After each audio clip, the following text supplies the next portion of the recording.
buenas noches y bienvenidos a El Gato al Agua. Donald Trump ha visitado la sede de la OTAN hoy mismo y ha dado un tirón de orejas a todos los países miembros. Ha acusado y afeado a la cara a 23 de los 28 países que forman la Alianza Atlántica de no pagar, de no contribuir lo comprometido para garantizar a las naciones miembros una buena defensa. Así se lo ha dicho, a la cara, escuchen. And many of these nations owe massive amounts of money from past years and not paying in those past years. Enseguida escucharemos la declaración completa, que es más interesante que este extracto de... Esto es un pequeño aperitivo. Considera Trump que es injusto que solo 5 de los 28 países paguen lo comprometido a la OTAN, ya que considera que es gravoso para los intereses de los ciudadanos americanos. Por cierto, que Trump sigue dejando imágenes y gestos para el análisis. Fíjense en cómo llegaba la foto oficial. Llegaba de los últimos y en un rápido gesto apartaba al primer ministro de Montenegro. Vamos a intentar ver la imagen completa, para ponerse en primera fila. Fíjense, vamos a verlo. Llega Trump en segunda fila y aparta al primer ministro de Montenegro y se sitúa ahí tan pancho y ya no se cierra ni la americana. También está siendo muy comentado el apretón, el saludo de manos que ha mantenido con Emmanuel Macron, presidente de Francia, con quien ha mostrado una efusividad mayor de lo normal a la hora de saludarse. Parece que Macron venía con la lección aprendida. No es la primera vez que Trump saluda así a sus interlocutores. Lo ha hecho con varios líderes mundiales. Ahora veremos algunas de las imágenes. Es más, este gesto viene de lejos, de su época de empresario. Lo vamos a analizar en los próximos minutos. Saluda, da la mano a su interlocutor y se lleva el brazo hacia su terreno, hacia su territorio. Hablaremos con un experto en imagen para que nos diga por qué hace estas cosas Trump, si es normal o no. Bueno, en nuestro país vamos a seguir hablando un día más del desafío separatista. El contacto epistolar, intercambio entre el presidente del gobierno y el líder catalán, hoy ha tenido su segunda entrega. Mariano Rajoy ha contestado la misiva del señor Puigdemont, asegurándole que está dispuesto a dialogar todo y sobre todo, pero dentro del marco de la soberanía nacional. Al tiempo, Rajoy le recriminaba que se compadece mal el diálogo que dice ofrecer Puigdemont con la amenaza de una declaración de independencia unilateral para el caso de no ser satisfechas sus pretensiones.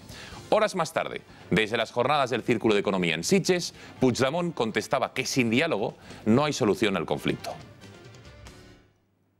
No voy a adelantar acontecimientos ni quiero anunciar problemas que a nadie le gusten. Yo lo que sí puedo decirle a los españoles es que nadie va a liquidar de manera unilateral la Constitución espanyola, la unidad nacional i la soberanía nacional.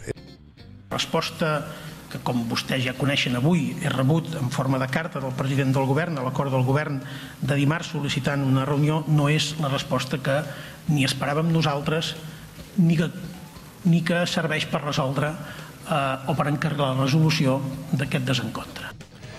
Por cierto, que hoy el vicepresidente del gobierno, el señor Junqueras, ha dicho que no van de broma.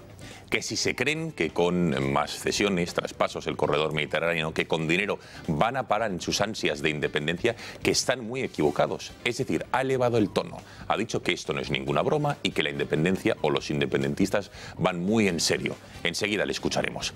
Y hoy, en El Gato, vamos a abordar un asunto preocupante. Hablamos de las filtraciones de los secretos judiciales, de sumarios que también están bajo secreto. Es una práctica que, por muy normalizada que ya esté a día de hoy en nuestro país, no deja de ser un auténtico escándalo, ya que vulnera todo tipo de derechos, el de defensa de los imputados, de los investigados, de los testigos, y que genera lo que se llama los blancos mediáticos. Hoy, la secretaria general del PP ha puesto el grito en el cielo con lo que está ocurriendo, dice, contra su partido. Me escandaliza que a veces no se actúe con el rigor que se tiene que actuar, pero yo creo que se tienen que poner medidas y controles por parte de los órganos competentes de la custodia de los expedientes en cada uno de los pasos correspondientes. Les presentamos ya a la mesa que nos acompaña esta noche en El Gato al Agua. Está con nosotros Aarón García Peña, a quien ya saludamos. Aarón, muy buenas noches. Buenas noches, feliz Júpiter, extraordinario Júpiter. ¿Extraordinario por qué? Por el calor. Júpiter siempre es extraordinario, es el segundo planeta después del sistema solar más grande que hay. Es gaseoso y la actualidad es bastante gaseosa. ¿Te parece? Sí, lo es en todos los sentidos, en todos los órdenes. Júpiter, que es como llamaron los romanos al dios griego Zeus. A veces se nos olvida. Pues feliz jueves, feliz Júpiter a todos. Bueno, está con nosotros también don Antonio Alonso Timón, profesor de ICADE. Señor Profesor, muy buenas noches. Muy buenas noches. Que está usted enhorabuena, por cierto, que déjenme decirles una pequeña confidencia, un premio que le han dado al máster de acceso a la abogacía que él mismo dirige, premio Forbes, conocen la revista Forbes, pues les han dado un premio al mejor máster en acceso a la abogacía. Pues está usted enhorabuena. Muchas gracias, la verdad es que es un honor haber recibido el premio, tan prestigioso premio, y es una responsabilidad para seguir trabajando. Los premios en equipo son mucho más justos que los premios individuales. Nos gustaría pertenecer a otra revista Forbes, pero de momento estamos en esta lista Forbes y vamos a ver si hacemos de esa actualidad gaseosa un programa sólido esta noche, no tan gaseoso como al que se refería anteriormente Aarón. Bueno, nos alegramos. ¿Lo han celebrado ustedes? Sí, la ceremonia de recogida del premio fue el martes pasado en el Hotel Ritz. Los premios los entregó el ministro de Justicia, don Rafael Català, y la verdad es que fue una ceremonia muy bonita, muy bien organizada por Forbes y muy honrados con este premio. Qué bien, pues enhorabuena a usted y a todos los miembros del equipo que conforman este máster a la abogacía que imparte ICADE, esta universidad madrileña. Más saludos, presentaciones. Don Julio Llanar, muy buenas noches. Muy buenas noches. El que parecía que tenía gases hoy era Rajoy viendo el discurso de Donald Trump, con la lengua afuera. ¿Le parece a usted, no? Sí, es verdad, ha habido una foto que también ha sido muy viral, ¿no? En las redes sociales, es verdad, que está un poco atónito. Pero bueno, es verdad, ahora enseguida lo analizaremos. Bueno, don Alejo Vidal-Quadras, muy buenas. ¿Cómo está usted?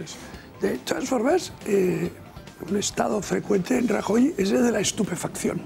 Sí. O sea, quiero decir que no se extrañe. Está causando furor y sensación la camisa que hoy lleva don Alejo Vidal-Quadras, que luego si nos quiere explicar por qué la lleva hoy, fantástico, y medida de explicación, pero vamos que en cualquier caso muy elegante, don Alejo. Bueno, hay mucha envidia, sí. Pero vamos a ver. Por cierto que Aarón ha dicho una cosa que demuestra su bondadoso corazón, porque ha dicho, dice, como todo el mundo sabe, el Júpiter romano es el Zeus griego, como todo el mundo sabe que no sea víctima de la LOCSE, claro. O sea, bien visto, no sea usted tan, en fin, tan bien pensante. O sea, efectivamente. Bueno, y Jordi Cañas, que vuelve al Gat al Agua. Jordi, buenas noches. Buenas noches, ¿cómo estás? Qué alegría verte. ¿Todo en orden? Qué alegría estar aquí en Júpiter. Yo no sé si gaseoso, yo creo que sea el líquido, porque los líquidos es adaptativo, ¿sabes? Se adapta es más refrescante un día tan caluroso como hoy, es que sea líquido, sólido en los argumentos y gaseoso a la hora de lo liviano que tiene que ser para el espectador, pues disfrutar de estas 2 horas de intensa e interesante tertulia. Sí, además les decía que además hoy tenemos un elenco de tertulianos de los más interesantes del plantel de Intereconomía, sin lugar a dudas. No has dicho eso. De los más... No, espera un momento que lo estoy presentando. Yo creo que para mí es de los más interesantes, de los que más aprendo, porque aquí un servidor aprendo, aunque bueno, Dios no les ha llevado a los miembros de la mesa de hoy por el camino de la síntesis, digamos. Pero bueno, que seguro que va a ser muy interesante. Cristina Ramos, redacción del Gat al Agua. Muy buenas noches. Cuéntanos cómo puede participar la audiencia a través de las redes sociales y sobre todo también del WhatsApp. Muy buenas noches, Gonzalo, y muy buenas noches también a todos nuestros espectadores. Ya saben, como cada noche pueden comentar el programa y seguirlo en directo de varias maneras. Una de ellas es a través de WhatsApp. Para hacerlo solo tienen que añadir nuestro número de teléfono en sus agendas. Apunten bien, el 670 03 4543. Ahí pueden escribir sus comentarios, sus opiniones, sus preguntas, si tienen alguna para algún tertuliano, y además muchos de esos mensajes que ustedes nos envíen los vamos a leer aquí en directo y los van a ver ustedes en la parte inferior de sus pantallas. También a través de WhatsApp pueden comentar el programa a través de notas de voz. Para hacerlo también es muy sencillo, solo tienen que pulsar el micrófono, nos envían ustedes su comentario, la pregunta para el tertuliano en unos 20-30 segundos, y además muchos de esos audios que nos envíen también los vamos a escuchar en directo. También pueden comentar el programa a través de nuestra red social Twitter, en nuestra cuenta @gato_directo, o escriben su comentario con el hashtag #elgatoalagua. También muy importante recordarles que pueden suscribirse a nuestro canal de YouTube Intereconomía TV, y además también a través de ese enlace pueden seguir el programa en directo. Así que una noche más, anímense y participen. Muchísimas gracias, Cristina, y a todos ustedes por los WhatsApps que me consta que ya están enviando para opinar del programa, de lo que quieran, de los temas que llevamos, hacer alguna pregunta a nuestros tertulianos, la camisa Alejo. Bueno, libres son ustedes para hablar de lo que quieran. Publicidad, y estamos en 2 minutos de vuelta aquí en el Gat al Agua. Hasta ahora. Un invitado. 6 mujeres. ¿Quién será el valiente? Este sábado, a las 10 de la noche, 6 mujeres sin piedad, con Jaime Peñafiel.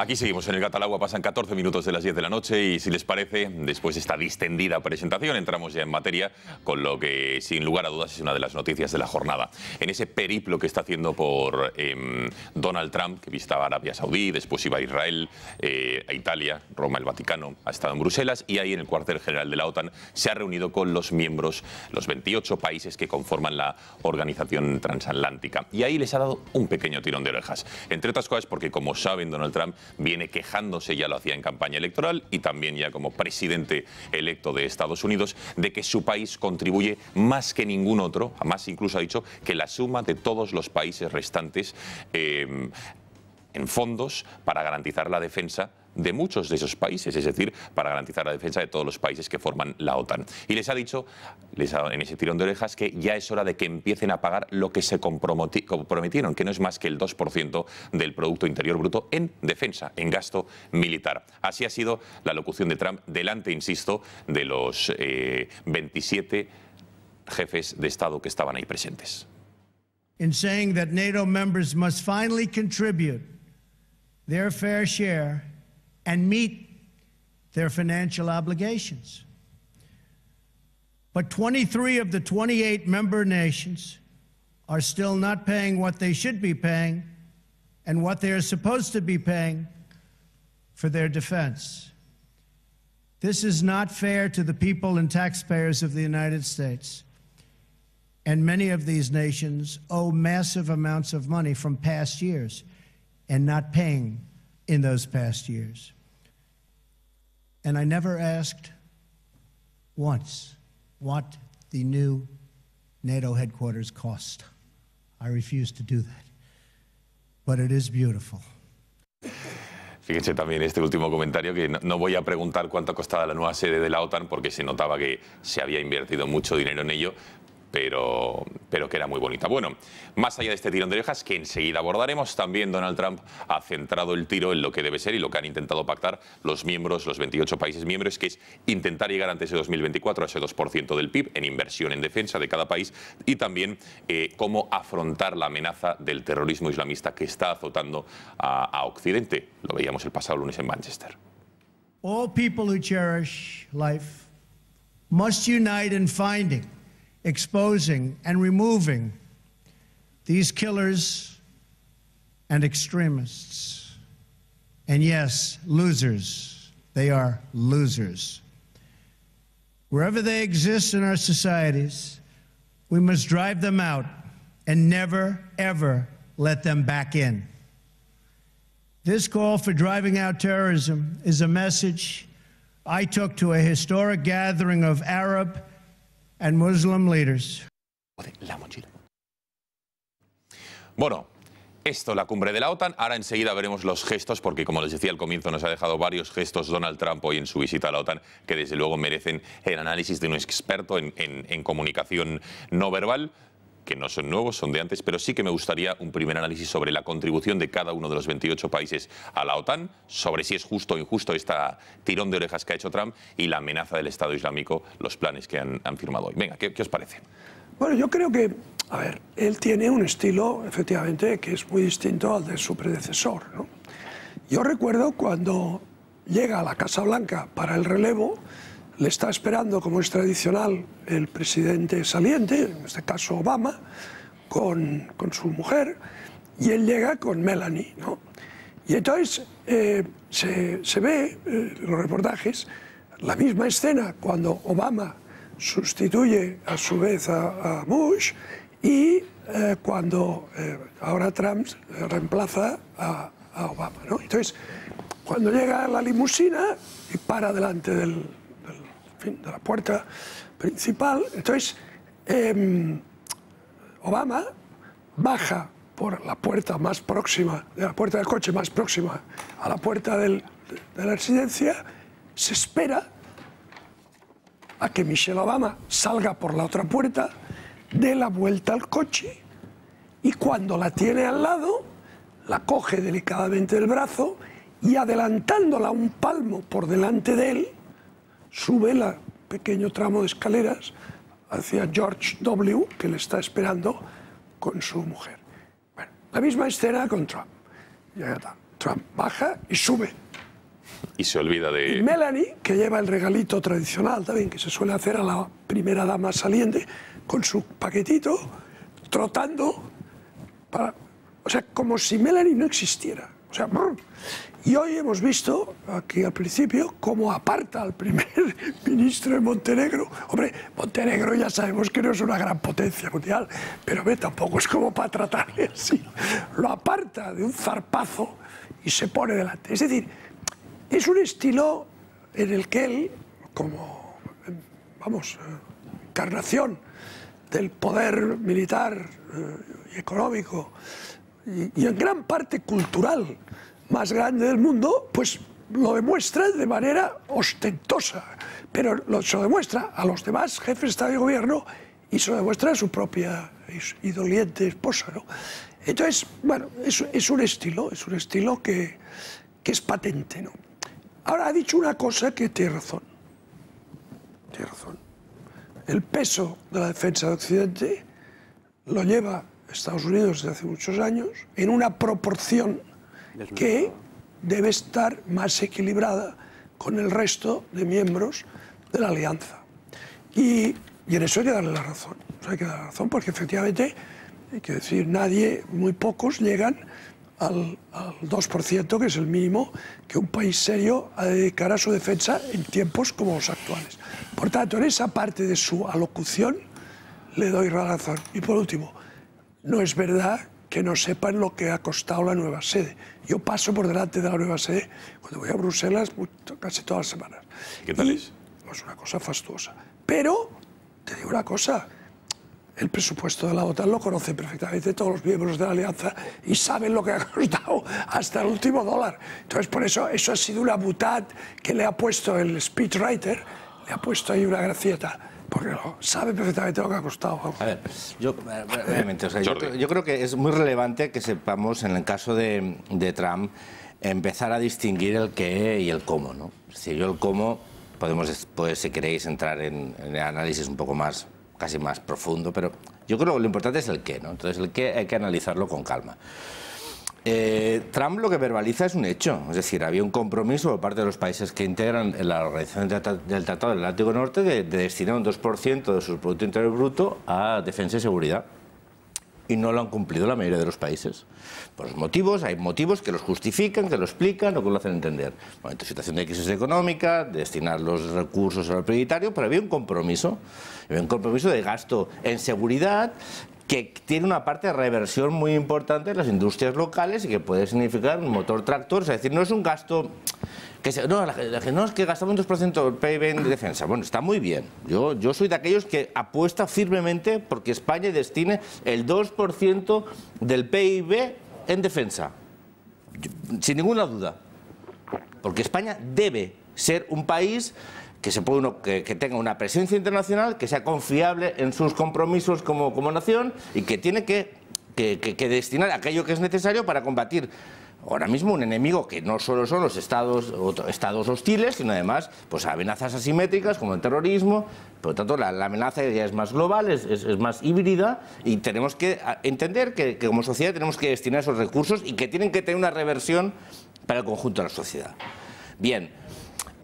Y además tenemos que entender que geopolíticamente Estados Unidos viene a decir a los europeos, como resumen, decir, oye chicos, la OTAN nace como el gran paraguas de defensa frente a Rusia y a su organización militar, y ahora la amenaza es global. Los intereses americanos están más en Asia que en Europa, están más en África que a lo mejor en Europa, y llega el momento en que vosotros, los europeos, os hagáis corresponsables de vuestra seguridad. Los americanos no vamos a venir aquí a que mientras vosotros os destinéis recursos a otras cosas, nosotros tenemos que garantizaros vuestra seguridad con nuestras tropas en Alemania, con nuestras tropas en Polonia, con nuestras tropas... No, tenéis que entender que Estados Unidos tiene ahora seguramente sus intereses económicos y geoestratégicos en Asia y que vosotros tenéis que haceros responsables de vuestra defensa. Y eso Europa, no solo la OTAN, y acabo, no solo la OTAN, sino la Unión Europea y su vector de defensa, tiene que empezar a entender que la defensa colectiva de la Unión Europea es algo imprescindible, que tenemos que destinar los recursos necesarios, optimizarlos, hacerlo adecuadamente para que el gasto en defensa se optimice, pero entendiendo que tenemos una obligación y unos retos y que el papá Estados Unidos ya nos ha dicho, os tenéis que emancipar. Sí, aquí hay una cosa Julio y profesor, que hay que poner a las claras también. Es decir, aquí al final cada uno de los países que forman parte de la OTAN y también a nivel de la Unión Europea, en la mayoría de cuestiones de seguridad, de estrategia, defensa, va cada uno a la suya. Pero luego cuando tienes un problema, bien que dices, oye, por favor, que venga el que más aquí está aportando y el que más está trabajando a salvarme de los problemas que hay. Puede molestar, porque yo sé que a mucha gente le molesta que sea Trump el que diga este tipo de cosas, pero es que yo creo que ha puesto el dedo en la llaga. Es decir, yo creo que ha puesto el dedo en la llaga porque realmente la situación es así. Es decir, aquí existe una descompensación real, que no es de ahora y que la llevamos arrastrando muchísimo tiempo. Nuestras agencias funcionan cada una a su rollo, nuestros ejércitos funcionan cada uno a su nivel. Tenemos misiones de ir a formar policías en zonas de conflicto para evitar que tengamos problemas de terrorismo aquí, pero los países que colaboran en esas misiones de formación, que pertenecen también a la OTAN, aportan muchas veces de forma muy distinta los cuerpos que van a... No hay una estrategia europea de defensa frente a amenazas comunes. Nada. Entonces, que realmente tengan que venir de fuera a tirarnos un poquito de las riendas, a ver si sirve un poquito para que los correspondientes presidentes se conciencien de la cosa y tomen un poquito las riendas de esto, le pongan un poquito solución. Yo en primer lugar, con vocación de síntesis para contradecirle a usted, don Gonzalo, en primer lugar quería decir que Donald Trump, el viaje exterior que está protagonizando estos días Donald Trump, para él es un bálsamo, porque con todos los problemas que tiene dentro de Estados Unidos, pues salir él fuera y ser el sheriff mundial, pues le mola, eso le está gustando, ¿no? Hay algunos viajes que tienen más sentido que otros. Este, por ejemplo, pues tiene mucho sentido. Quizá a mí me ha gustado menos el viaje a Arabia Saudí y lo que ha hecho en Arabia Saudí, que es firmar contratos precisamente militares por valor de 110.000 millones de dólares en un país bastante siniestro que es Arabia Saudí. Pero yendo a lo que nos ocupa ahora... ¿A cuál le queremos vender 5 corbetas? Bien, vale. Si no está solo Estados Unidos, si no estamos todos ahí mimando a Arabia Saudí cuando ellos no nos devuelven el mismo cariño en algunas ocasiones.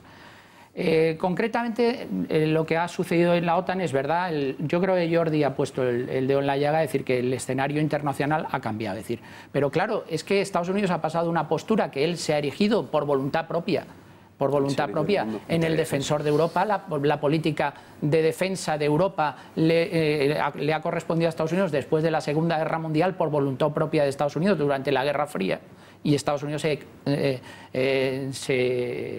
el encargado, el que tenía la competencia de esa seguridad europea, entre otras cosas porque Europa estaba pensando en no volver a hacer una guerra. Es decir, deliberadamente los ejércitos europeos no querían volver a rearmarse porque había otras prioridades. Había que construir una nueva Europa desde el punto de vista económico, desde el punto de vista social y desde luego una renuncia al militarismo anterior, y en eso no estaba en la esencia, de la construcción europea.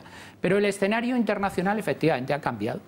Y además, dentro de Estados Unidos, cuando tú vas a Estados Unidos y hablas con la gente de Estados Unidos, te dicen claramente la sociedad norteamericana de que Estados Unidos ya no puede llegar a todo y que el gasto militar es excesivo. La guerra de Irak y Afganistán le ha costado más a Estados Unidos que la Segunda Guerra Mundial, y te lo dicen así, con datos. Y por lo tanto, y estoy de acuerdo más con que lo la que decía, Segunda Guerra Mundial. Más que la Segunda Guerra Mundial. La guerra de Irak y de Afganistán, más que la Segunda Guerra Mundial. Yo discutiendo con algún norteamericano, ponía el grito en el cielo y diciendo que efectivamente ¿vais a mandar botas sobre el terreno para combatir al ISIS? Y dijo, no, porque no podemos, es que no podemos permitirnos cada 2 por 3 estar con botas sobre el terreno, porque no estamos dispuestos a que mueran nuestros militares y sobre todo no estamos dispuestos a este tremendo gasto que ha supuesto esta guerra frente a un enemigo que unas veces es visible y otras veces es no visible, como estamos viendo en la actualidad.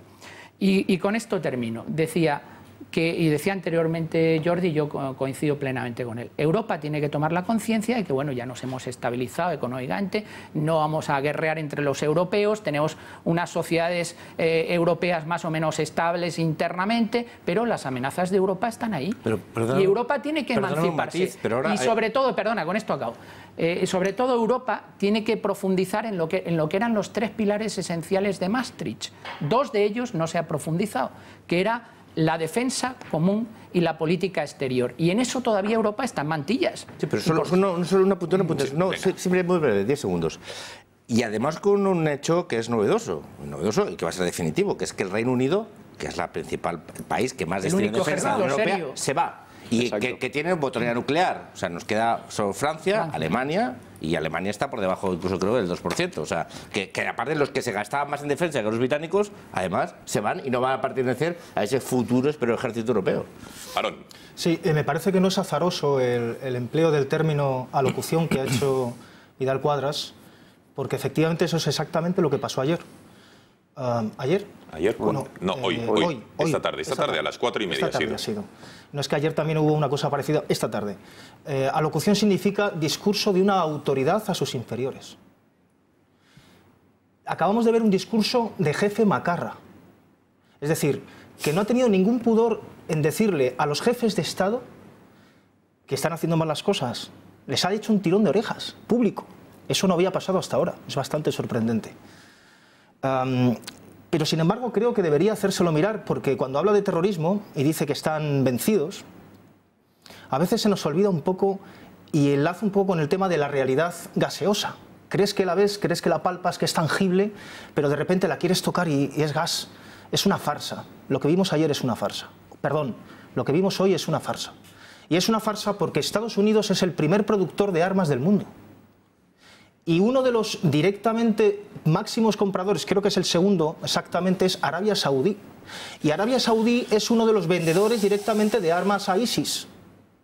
Entonces, ¿quién está proveyendo de armamento a ISIS? Y luego también es una farsa porque, como todos sabemos, ISIS controla el petróleo de la zona y se lo vende a Turquía. Se sabe, hay documentos ya, documentos visuales, imágenes que se saben, los convoyes, cómo van hacia Turquía y se produce esa venta. Y ese petróleo que se vende a Turquía, luego, curiosamente, a bajo precio, llega seguramente, desde mi punto de vista, también hay informaciones al respecto, a Estados Unidos. No solamente a Estados Unidos, a Europa entera. Entonces, estamos hablando del terrorismo y al mismo tiempo estamos suministrando de armas a los terroristas y al mismo tiempo estamos beneficiándonos del petróleo que los terroristas están exportando. El negocio de la guerra, como siempre. El negocio de la guerra. Un matiz de Jordi que quería hacer. Es que tenemos a un invitado que nos está esperando. Venga, brevemente, Jordi. Hay amenazas reales. Yo todo eso, mira, te lo puedo comprar si quieres como un discurso teórico y filosófico. Pero hay amenazas reales. Es decir, Europa se enfrenta a amenazas reales. Los estados europeos se enfrentan a amenazas reales de inestabilidad en la orilla norte del Mediterráneo, en África, en el Sahel, en Oriente Medio, en sus propias capitales. En Rusia. Es decir, ojo, o sea, hay una necesidad, hay una amenaza real. No es la típica amenaza, no, es real. Y tenemos que decidir si como sociedad queremos que la seguridad esté garantizada, y eso tiene un coste. Los americanos, cuando tú llegas a Arlington, a su cementerio, en la entrada pone "Freedom is not free". La libertad no es gratis. La libertad tiene un precio y eso hay que gastarlo adecuadamente. Como has expresado, me parece interesante. Pero tenemos que entender que tenemos que tener una seguridad adecuada. No podemos enviar a nuestros chicos, a nuestras tropas, a combatir sin tener el material suficiente. Oye, como hemos hecho. Habiendo una amenaza real, ¿por qué estamos suministrando de armamento a ISIS? Porque nosotros somos los productores, ¿eh? A ver, o sea, de los 10 productores del mundo, de los 10 máximos productores del mundo, Europa está entre los 7 primeros. Venga, a ver, otro matiz de este debate que quiere Alejo, porque tenemos a nuestro invitado, al señor... Estamos comprando el crudo. Nos espera, lo ven en pantalla, y al señor Martín Ovejero. Ahora hablaremos con él. Venga, Alejo. No se puede decir que Arabia Saudí le vende armas a ISIS, por amor de Dios. O sea, ISIS compra las armas y las obtiene en el mercado negro, en estos circuitos subterráneos de las cloacas. Pero Arabia Saudí apoya algunos terroristas. No, un momento. Escucha, eso te lo digo porque lo sé, créeme, porque lo sé. O sea, Arabia Saudita como gobierno y como Estado no apoya para nada al ISIS, vamos, lo combate. Ahora, que haya determinadas personas, organizaciones políticos, privadas en Arabia Saudita, que no sé qué. Pero tampoco el gobierno hace mucho por ir contra ellos. Precisamente el gobierno de Arabia Saudita lo que está haciendo ahora es intentar controlar eso. Sí. Por tanto, o sea, decir que Arabia Saudita le vende armas a ISIS no corresponde en absoluto con la realidad. Bien, hecha la aclaración. Como les decía, antes de pasar a la página nacional, esta cumbre de la OTAN también ha dejado algunos gestos que yo creo que merecen el análisis de un experto en comunicación no verbal. El primero de ellos era ante la foto de familia que se iban a hacer, el encuentro en la OTAN.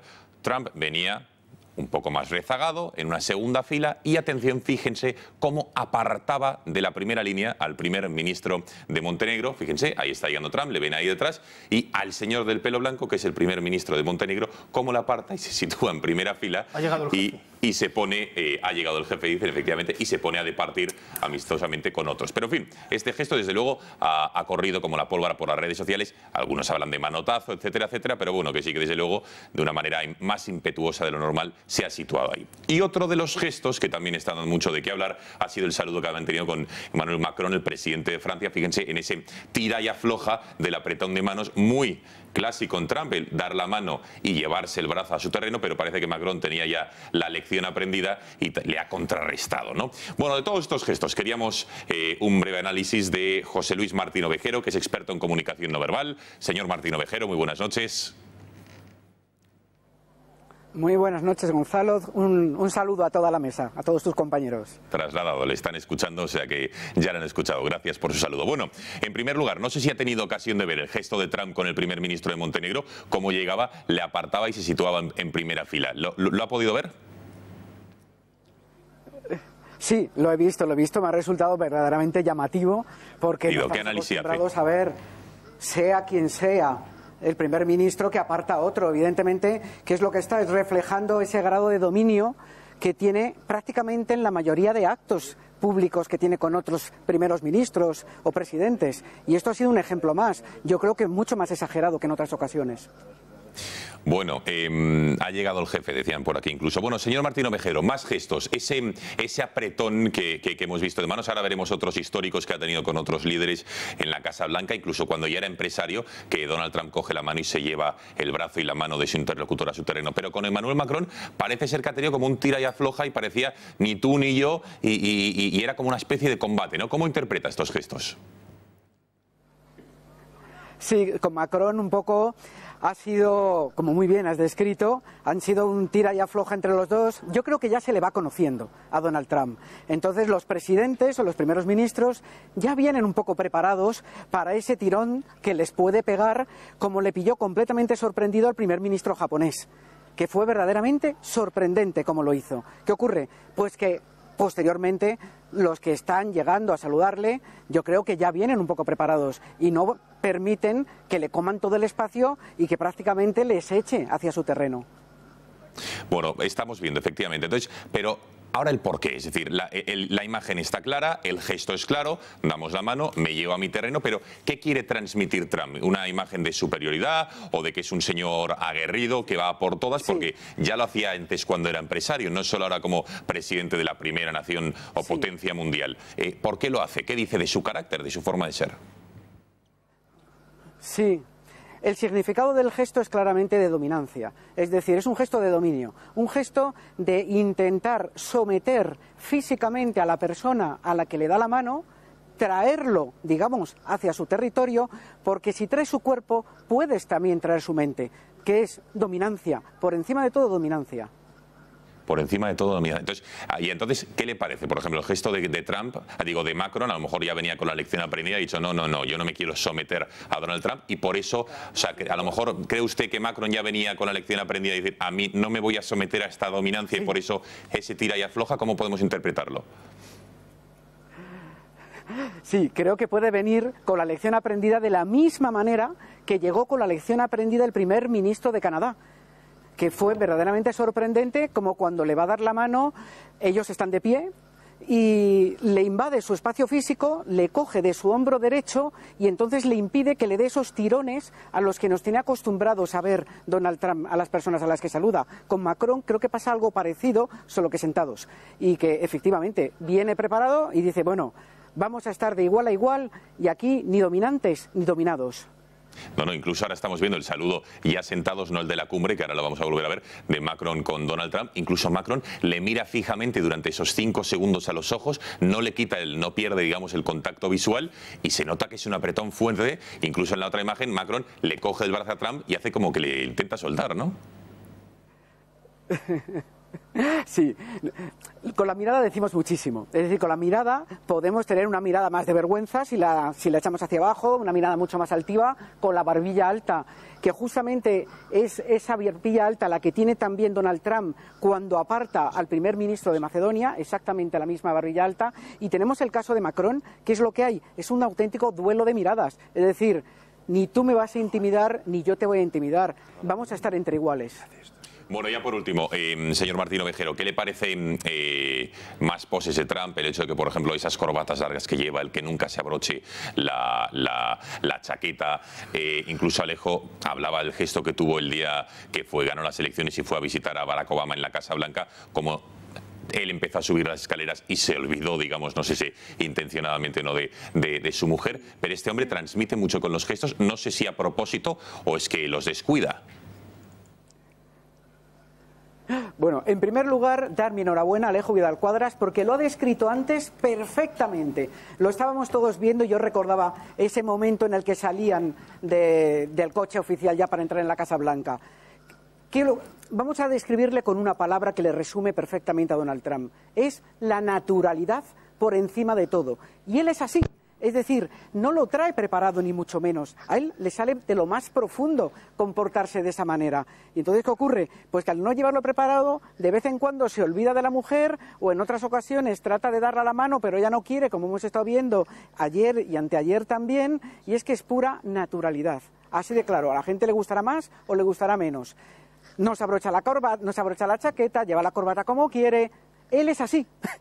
Y ha dicho, bueno, he ganado las elecciones, ¿para qué tengo que cambiar? Bueno, tampoco está mal no someterse a la cultura de la imagen y del marketing y tal. Venga, Aarón García Peña, le quería hacer, señor Martín Ovejero, una brevísima cuestión y ya despedimos. Aarón. Señor Martín, es de todos conocido que en el mundo de las finanzas, sobre todo también de las relaciones laborales, cuando se da la mano, cuando se estrecha, la palma suele, para crear esa sensación de superioridad, suele ir hacia abajo y el dorso hacia arriba, ¿no? Sin embargo, en el señor Trump eso no sucede. La palma siempre la da hacia arriba y da la sensación como que recibe con cierta sensación de, no sé, pasividad, ¿no? a su interlocutor para no crearle... Pero, sin embargo, cuando le da el otro la mano, entonces es cuando sí que ejerce esa dominancia, ¿no? ¿Qué le parece esto? No sé. Muy buena pregunta, porque es además lo que demuestra que es un acto consciente. Si nos acordamos de ayer, de cuando le da la mano al Papa, es una mano totalmente vertical. Muy bien advertido. Habitualmente, cuando una persona quiere en el apretón de manos tener un grado de dominancia, la da así, como estoy haciendo yo en este momento. Nunca de esta manera. Sin embargo, Donald Trump, como bien has comentado, de vez en cuando la da con la palma hacia arriba, que a priori podríamos pensar que es de sumisión, ni mucho menos en el caso de Donald Trump. Pero cuando vemos que lo hace de esta manera... ¿Qué es lo que hace a continuación? Lo que hace a continuación es que le atrapa, le coge al otro, que es mucho más fácil atraparle de esta manera que atraparle de esta, con el codo hacia arriba. Entonces está hecho de una manera totalmente consciente para atraparle, porque si fuera inconsciente lo haría siempre de esta manera, siempre. Sin embargo, no. Lo hace cuando realmente quiere hacerlo. Y la palma de la mano hacia arriba para atraer mucho mejor a la otra persona que tiene delante. Bueno, pues señor Martín Ovejero, que ha quedado clarísimo. Muchísimas gracias por sus explicaciones y gracias por atendernos a estas horas de la noche. Buenas noches. Si me permites. Bueno, justo hemos perdido la comunicación. Si le permito, tenemos que ir a publicidad. O sea, brevemente, venga. No, brevemente, que el señor de Montenegro, el presidente de Montenegro, ha perdido la oportunidad histórica de pasar a la historia, pero cuando le pega el palmotazo, se le devuelve, vamos, a la historia para siempre. ¿Tú se lo hubieras devuelto? Yo sin duda. Y adiós Montenegro. Al presidente de Estados Unidos, ¿eh? Cuidado. Yo soy presidente de una nación y ese tío a mí no me pega un palmotazo en el pecho, quítate de aquí, muerto de hambre. Me hubiera gustado una hambre, ni hablar. No, pero palmotazo es... Quito, ¿eh? Sí, bueno. O sea, pasas a la historia y Montenegro sitúa en el mapa y va gente de peregrinación a Montenegro a ponerte flores al presidente de Montenegro. Vamos. Tal cual. Hombre, por favor. Bueno, nadie se merece como presidente de un país le traten así, con cordialidad de educación, por favor, tengo que pasar, evidentemente, y por protocolo lo hubiera dejado pasar. Pero pegarle yo soy el sheriff de los 28 países de la OTAN y aquí estoy yo y con los gestos lo he querido demostrar. Dicho lo cual, hacemos una brevísima pausa de publicidad y regresamos de inmediato al Gatalagua para meternos en la crónica nacional. Hasta ahora. Este sábado el periódico Expansión publica la guía para invertir en vivienda para alquilar. ¿Cuáles son las zonas en las que se encuentran más oportunidades? ¿Qué rentabilidad ofrece comprar un piso para ponerlo en alquiler? ¿Cuál es la tipología que más conviene económicamente? ¿Cuánto crecerá el precio de la vivienda? ¿Y el del alquiler? ¿Es un buen momento para invertir en vivienda? Este fin de semana, Expansión responde a esta pregunta y a otras muchas en una completa guía. En la guía de Expansión podrá constatar qué distritos son los más rentables de las grandes ciudades y cuáles son las inversiones más aconsejables según el tipo de inversión que quiera cometer, arriesgada, conservadora, a largo plazo, a corto. Además, los expertos inmobiliarios analizan por qué es un buen momento para comprar un piso y le ofrecemos una radiografía del mercado del alquiler que está experimentando un auge de precios y demanda.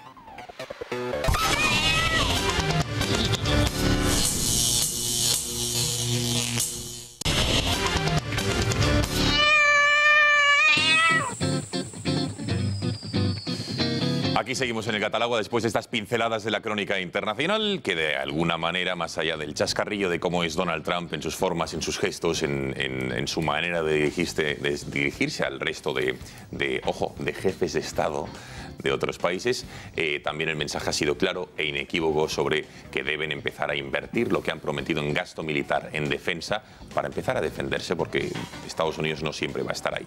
Eso es lo que ha dicho. Bueno, crónica nacional. Hoy hemos conocido en este intercambio epistolar entre Mariano Rajoy y Carles Puigdemont. Hoy el presidente del gobierno ha contestado al presidente de la Generalitat en los siguientes términos, en una carta en la que ha sido más contundente también, cabría decir, de lo habitual. Mariano Rajoy le ha dicho al presidente, al molt honorable president de la Generalitat, que su voluntad, la de Rajoy, de dialogar y de llegar a acuerdos es plena y sincera, pero que esa voluntad de entendimiento tiene como único límite el respeto a la soberanía nacional y al Estado de Derecho que rige en España. Por ello, Rajoy dice que ni usted, ni Puigdemont, ni él tienen capacidad para negociar sobre aquello de lo que no disponen. Ello supondría hurtar de sus derechos al conjunto del pueblo español y, por ende, a los catalanes, y ningún legítimo gobernante puede proceder de esta manera. Proseguía esta misiva de Mariano Rajoy diciendo que la propuesta política a la que se me invita consiste en pactar con el gobierno que usted preside la forma de vulnerar el núcleo esencial de la Constitución española. Y en la segunda hoja, porque han sido dos hojas de cartas, dice que el Gobierno de la Nación le ha invitado a debatir su propuesta en el Congreso de los Diputados como sede de la soberanía nacional. Lo que no cabe es plantear una negociación a espaldas de los verdaderos cauces democráticos y de la ley. Por todo ello, dice Rajoy, considera inexcusable volver a reiterar la imposibilidad de que su gobierno plantee tan grave amenaza a la convivencia y al orden constitucional. Por último, el presidente Rajoy dice que mal se compadece el diálogo que dice ofrecer, se lo dice a Puigdemont, con la amenaza de una declaración de independencia para el caso de no ser satisfechas sus pretensiones. Esto es en clara alusión a la información que se publicaba el pasado lunes por parte del periódico El País, esos documentos que maneja la Generalitat, de que si no hay referéndum, que habrá independencia unilateral. Escuchamos a los dos protagonistas porque han verbalizado, digamos, lo que han mantenido por carta, pues nos las podían haber ahorrado porque luego casi han venido a hacer lo mismo. Les escuchamos. No voy a adelantar acontecimientos ni quiero anunciar problemas que a nadie le gusten. Yo lo que sí puedo decirle a los españoles es que nadie va a liquidar de manera unilateral la Constitución espanyola, la unidad nacional y la soberanía nacional. La resposta que, com vostès ja coneixen avui, he rebut en forma de carta del president del govern, a l'acord del govern de dimarts sol·licitant una reunió, no és la resposta que ni esperàvem nosaltres ni que serveix per resoldre o per encarregar la resolució d'aquest desencontre. Nosaltres tenim clar que sense diàleg i sense pacte no es poden arribar a solucions polítiques que vagin en l'interès de la majoria de la gent. Bueno, sin diálogo y sin pacto no se pueden llegar a... Pero hoy el vicepresidente de la Generalitat, Oriol Junqueras, ha dicho una cosa un tanto contraria a lo pronunciado por Puigdemont. Ha dicho que no están de broma, que quien crea o considere que se van a parar con algún tipo de intercambio financiero o alguna cesión competencial, que está muy equivocado, que él no está ahí para hacer, digamos, teatro. Le escuchamos. Con lo cual, si alguien cree que nosotros renunciaremos a nuestros objetivos, es que no nos conoce. Y yo me sorprende que no nos conozcan, pero me sorprende por una razón muy simple, porque me parece muy legítimo que haya gente que diga, oiga, yo estoy de acuerdo con lo que dice el señor Junqueras o con lo que dice Esquerra Republicana. También me parece muy legítimo que haya gente que diga, pues no estoy nada de acuerdo. Bueno, quien crea que no vamos en serio no nos conoce, lo ha dicho claramente Junqueras. Alejo. Bueno, yo creo que ahora ya no se puede decir que las cartas no estén sobre la mesa. O sea, desde mi punto de vista, y lo he dicho y lo he escrito abundantemente en los últimos tiempos, de hecho lo vengo diciendo hace muchos más años, esto tenía que llegar. Y bueno, pues había gente que miraba hacia otro lado, que no se quería enterar, pero ahora ya no se puede disimular, no se puede ocultar que lo que hay en marcha es una vulneración flagrante del orden constitucional en contra de la legalidad vigente y que los que lo van a hacer ya han explicado cuándo lo van a hacer y cómo lo van a hacer. Por tanto, me parece que cuando Rajoy hoy hace dos cosas que a mi juicio hacen que no esté a la altura de su responsabilidad. Una es que en la carta, donde todo lo que dice me parece puesto en razón, lo que dice la carta, falta un párrafo. Falta un párrafo, por amor de Dios. O sea, porque ya hemos llegado a un punto en que no tiene el menor sentido la prudencia, porque es que lo prudente es añadir un párrafo. No, lo proporcional, como dice la ministra de Defensa. Bueno, pues ¿Y qué debería decir ese párrafo? No, ese párrafo es el párrafo final donde, de forma correcta, proporcional, en la forma, al desafío, le advierte firmemente de que se atenga a las consecuencias. Estás hablando de Rajoy y firmemente a la vez, no... Bueno, vamos a ver. No me cuadra a mí eso. Exactamente, es lo que estoy tratando de decir, pero lo digo de otra manera. Vamos a ver, es que, hablando en serio, un presidente de gobierno serio a esa carta le añade un párrafo final que dice: dicho lo anterior, le advierto de las consecuencias que puede tener el tal, y entonces, como diciéndole, escucha, te vas a enterar. Es que eso falta. Y después, cuando dice, Dios mío, lo hemos visto en pantalla, cuando dice, no quiero adelantar acontecimientos, pero por amor de Dios, si los acontecimientos te están pasando por encima. Sí. Y dice que no quiere adelantarlos. Vamos a ver, lo que tenía que haber dicho es, le advierto públicamente al señor Puigdemont que cualquier acción a partir de hoy en la línea de tal recibirá la oportuna respuesta del Estado y ejerceré sin la menor vacilación las facultades que la Constitución me otorga para preservar la legalidad, el orden constitucional y la unidad nacional. Ya está.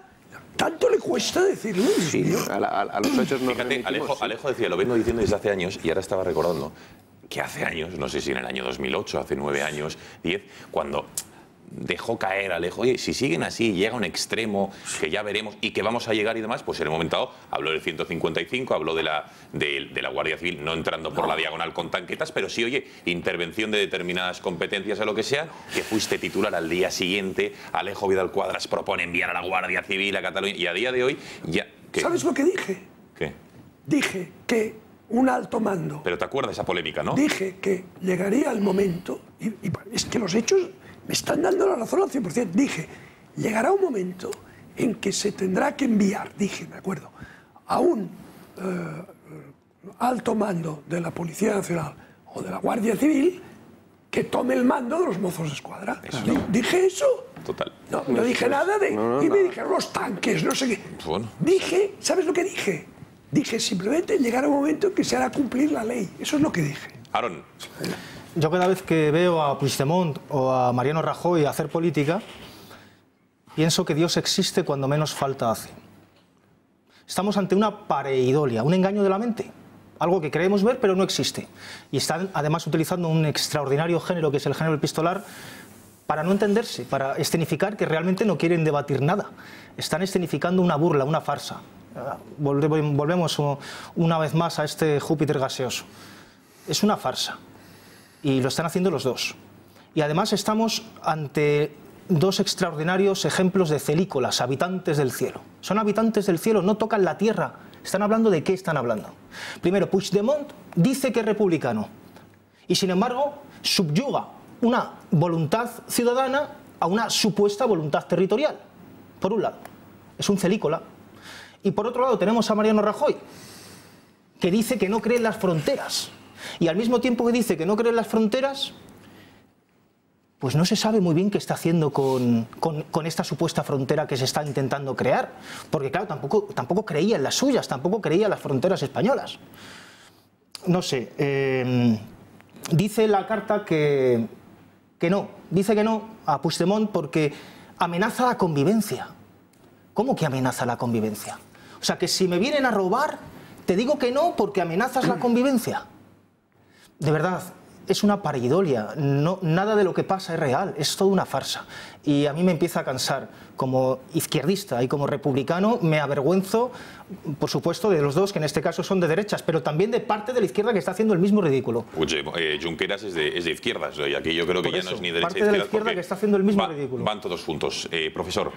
Yo no sé si lo dije un día antes, un día después o el mismo día que Alejo Vidal Cuadras que había que utilizar el 155. Sí sé que el primer día que vine a esta casa a una tertulia fue el 11 de noviembre del 2015, ya lo dije, en ese mismo día. Nos hubiésemos ahorrado mucho de los disgustos que tenemos hoy en día y hubiésemos cortado de raíz la metástasis que tiene, tanto desde el punto de vista jurídico, económico, social y político, Cataluña en estos momentos. Yo lo que echo de menos, Rajoy, ¿qué ha venido a decir hoy? Lo que ha venido a decir hoy lo lleva diciendo desde no sé cuánto. Podemos poner un plasma con Rajoy, todas sus intervenciones, y está diciendo en todas ellas que va a preservar la unidad nacional, que va a utilizar todos los medios a su alcance para preservar el respeto al ordenamiento jurídico. Señor Rajoy, está usted a 5 minutos de pasar a ser el presidente del gobierno que no defiende la unidad nacional, teniendo todos los instrumentos a su favor, y ha tenido una legislatura con mayoría absoluta para adoptar las decisiones que tenía que adoptar, que uno de sus ministros salientes hace poco nos dijo que incluso se llegó a tratar en Consejo de Ministros la posibilidad de utilizar el 155 de la Constitución cuando se convocó el anterior referéndum, porque aquí nos está diciendo todo el mundo que no se va a convocar el referéndum, pero es que ya tenemos un precedente de una patochada, que fue el 9 de noviembre del 2014. Y a ver si es verdad que no vamos a hacer. La respuesta que dice la ministra de Defensa, que va a ser proporcional. Claro que debe ser proporcional. ¿Te parece proporcional al desafío que es. Vamos a escuchar las palabras de la ministra de Defensa y después también la señorita Levy, que también hablaba de esa proporcionalidad que hablaba el profesor. Le escuchamos ambas. Estamos dispuestos a impedir que se pueda llegar a poner esa urna de papel, de cartón, de cristal o como se quiera poner, porque ahí ya se sabe y ya se está comprobando que aquellos que colaboran en esa actuación van a tener consecuencias y responsabilidades penales, y esto no es un tema de judicializar nada. El Gobierno de España, que también es gobierno en Cataluña, llevará a cabo desde la proporcionalidad de las situaciones que se vivan todo aquello que sea necesario para que no haya un gobierno al que se le presupone lealtad institucional, al que se le presupone que no puede estar por encima de la ley ni de la democracia, pues que ese gobierno se salte la ley. Pero me había equivocado yo antes y había dicho que era la ministra de Defensa, es Andrea Levy la que ha dicho la proporcionalidad. Que es vicesecretaria general del PP, o sea que no es un cargo cualquiera. En Cataluña. La respuesta, y es catalana además y conoce la sociedad catalana, la respuesta proporcional debe ser, sin duda alguna, el 155. Cuidado, cuando todo el mundo echaba las manos a la cabeza con el 155. El 155 no implica, desde luego, como se ha dicho aquí, ha puesto de manifiesto anteriormente Alejo, que aparezcan unos tanques estilo Milán del Bosch por la diagonal. Nada. El 155 puede ser tan quirúrgico como queramos o tan melifluo como queramos. Depende de cómo se ponga. Indoloro. Y además, profesor, ha explicado en varias ocasiones que no necesita de una ley orgánica para desarrollarse y aplicarse. No necesita de una ley orgánica para su desarrollo, puede ser de aplicación directa tal y como está previsto en la Constitución. Que, por cierto, a lo mejor hubiese sido deseable que se hubiese desarrollado a nivel de ley orgánica, sobre todo para concretar las medidas que el apartado segundo establece del 155, pero no hay por qué esperar al desarrollo mediante ley orgánica. Y una cosa, y con esto termino, porque yo creo que este tema nos enerva a todos. Las declaraciones de Oriol Junqueras, es que es sangrante, la verdad, el tema de Cataluña en España. ¿Ustedes se imaginan en que esto estuviese pasando en cualquier país de nuestro entorno? No. ¿Os imagináis que este desafío se hubiese planteado a la soberanía nacional en Francia, en Alemania, en Estados Unidos o en el Reino Unido? Y luego, ¿os imagináis? Aquí, ¿cuántos estamos en esta mesa? 6. ¿Vosotros veis que el gobierno tenga un plan, como dice? ¿Adivináis que haya un plan para responder? Porque yo sí sé lo que están haciendo los separatistas. Y esta carta es otra vuelta de tuerca más para medir al gobierno, y como están viendo que el gobierno no responde, pues llegará poquito a poco, van dando pasos e iremos hacia el abismo. ¿De Junqueras quería decir algo más? Sí, de Junqueras tiene toda la razón lo que dice, es que estos chicos todavía no nos conocen o no nos quieren conocer. Claro. Son tan cobardes que no se atreven a aplicar las medidas que hay que aplicar, pero nosotros no nos vamos a parar, nos tendrán que parar. Y entonces, con la carta, o estos chicos se han vuelto directamente locos, o estos chicos lo que están intentando, que es otra de las posibilidades, yo creo que no es esta, lo que están intentando y pidiendo a gritos que se aplique ya el 155, porque es que no cabe otra solución llegado a este punto. Y se me dirá por parte de alguien de la mesa que probablemente reforma de la Constitución, sí, pero es que eso vendrá posteriormente. Primero hay que frenar la sangría que se está produciendo en Cataluña y luego nos ponemos a hablar de lo que queráis. Bueno, de todo lo que queráis, no, de cosas serias. Bueno, y no sé si, de momento nadie lo ha dicho, pero no sé si a Julio, Julio, os llama la atención la invitación, insisto, porque cronológicamente es importante. El lunes se filtraba el periódico El País esa ley de transitoriedad jurídica donde decían que el referéndum se iba a celebrar y que si no se celebra, independencia unilateral. Al día siguiente el gobierno elevaba el tono, tanto Cospedal como el portavoz decía golpe de Estado y Rajoy lo calificaba de cacicada, pero hoy en la carta Rajoy le vuelve a decir, a invitar a debatir su propuesta en el Congreso de los Diputados como sede de la soberanía nacional. ¿Por qué invitan a una persona o a una serie de personas de las que dicen están intentando dar un golpe de Estado y le siguen invitando al Congreso, sede de la soberanía nacional? Esto no sé si nos llama la atención. Bueno, pero Julio, Julio, venga. Esto es un ejemplo, mira, voy a intentar ser sintético. El golpe de Estado que está promoviendo la Generalitat de Cataluña a través de 3 partidos, Antigua Convergencia, Esquerra y la CUP, es el corolario de 40 años de indolencia. Efectivamente. ¿Vale? 1. Esto no es ninguna cosa que surja así como un champiñón, ¡ay, Dios mío, qué ha pasado! No, 40 años de indolencia. 40 años de no entender nada. Como un apéndice, como un paréntesis. Hoy el gobierno de España estaba negociando con el PNV la entrega de la Seguridad Social. Hoy. Ojo. ¿Bien? Bueno.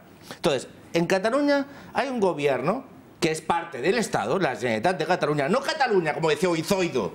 El todo no es la parte. ¿Lo pueden entender de una vez en este gobierno? Por favor.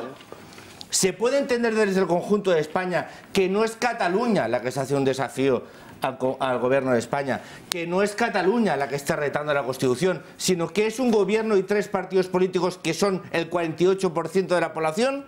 Y después hay un 52%, y lleva las últimas encuestas más, que no quiere esto.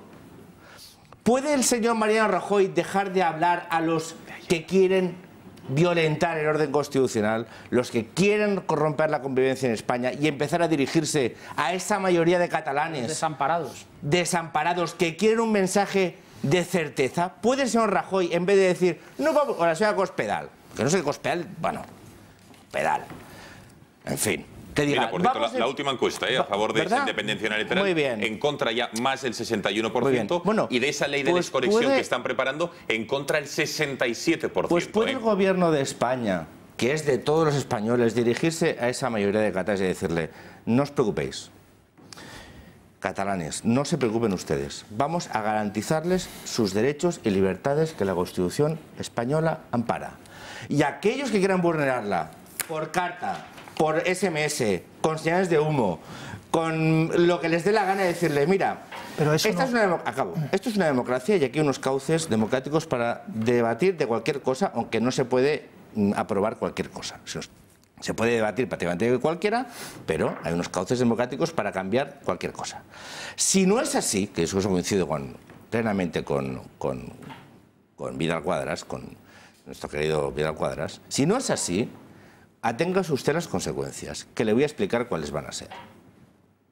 ¿Verdad? Pero sobre todo, a quien yo me dirijo como presidente del Gobierno de España, es a los catalanes y decirles, funcionarios, no se preocupen, cumplan ustedes la ley, estaremos no detrás suyo, no, sino supervisando que a ninguno de ustedes les violenten estos golpistas.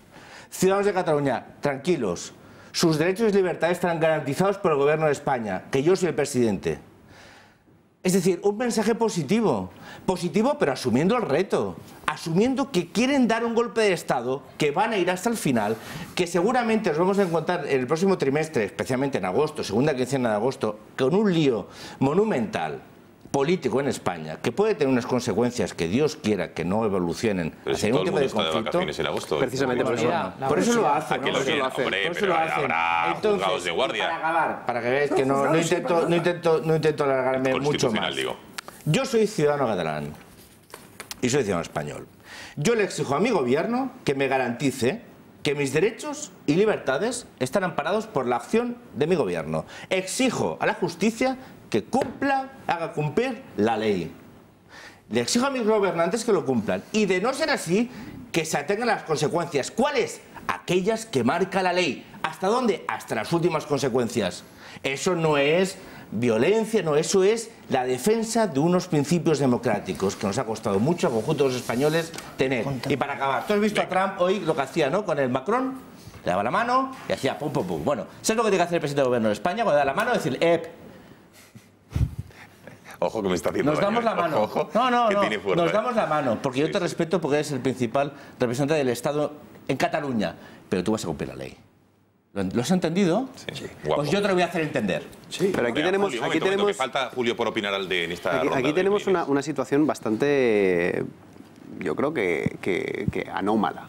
Es decir, tenemos a un gobierno tímido, tenemos un gobierno melífluo, tenemos un gobierno cobarde. Porque vosotros estáis hablando de que Cospedal había dicho que era un golpe de Estado.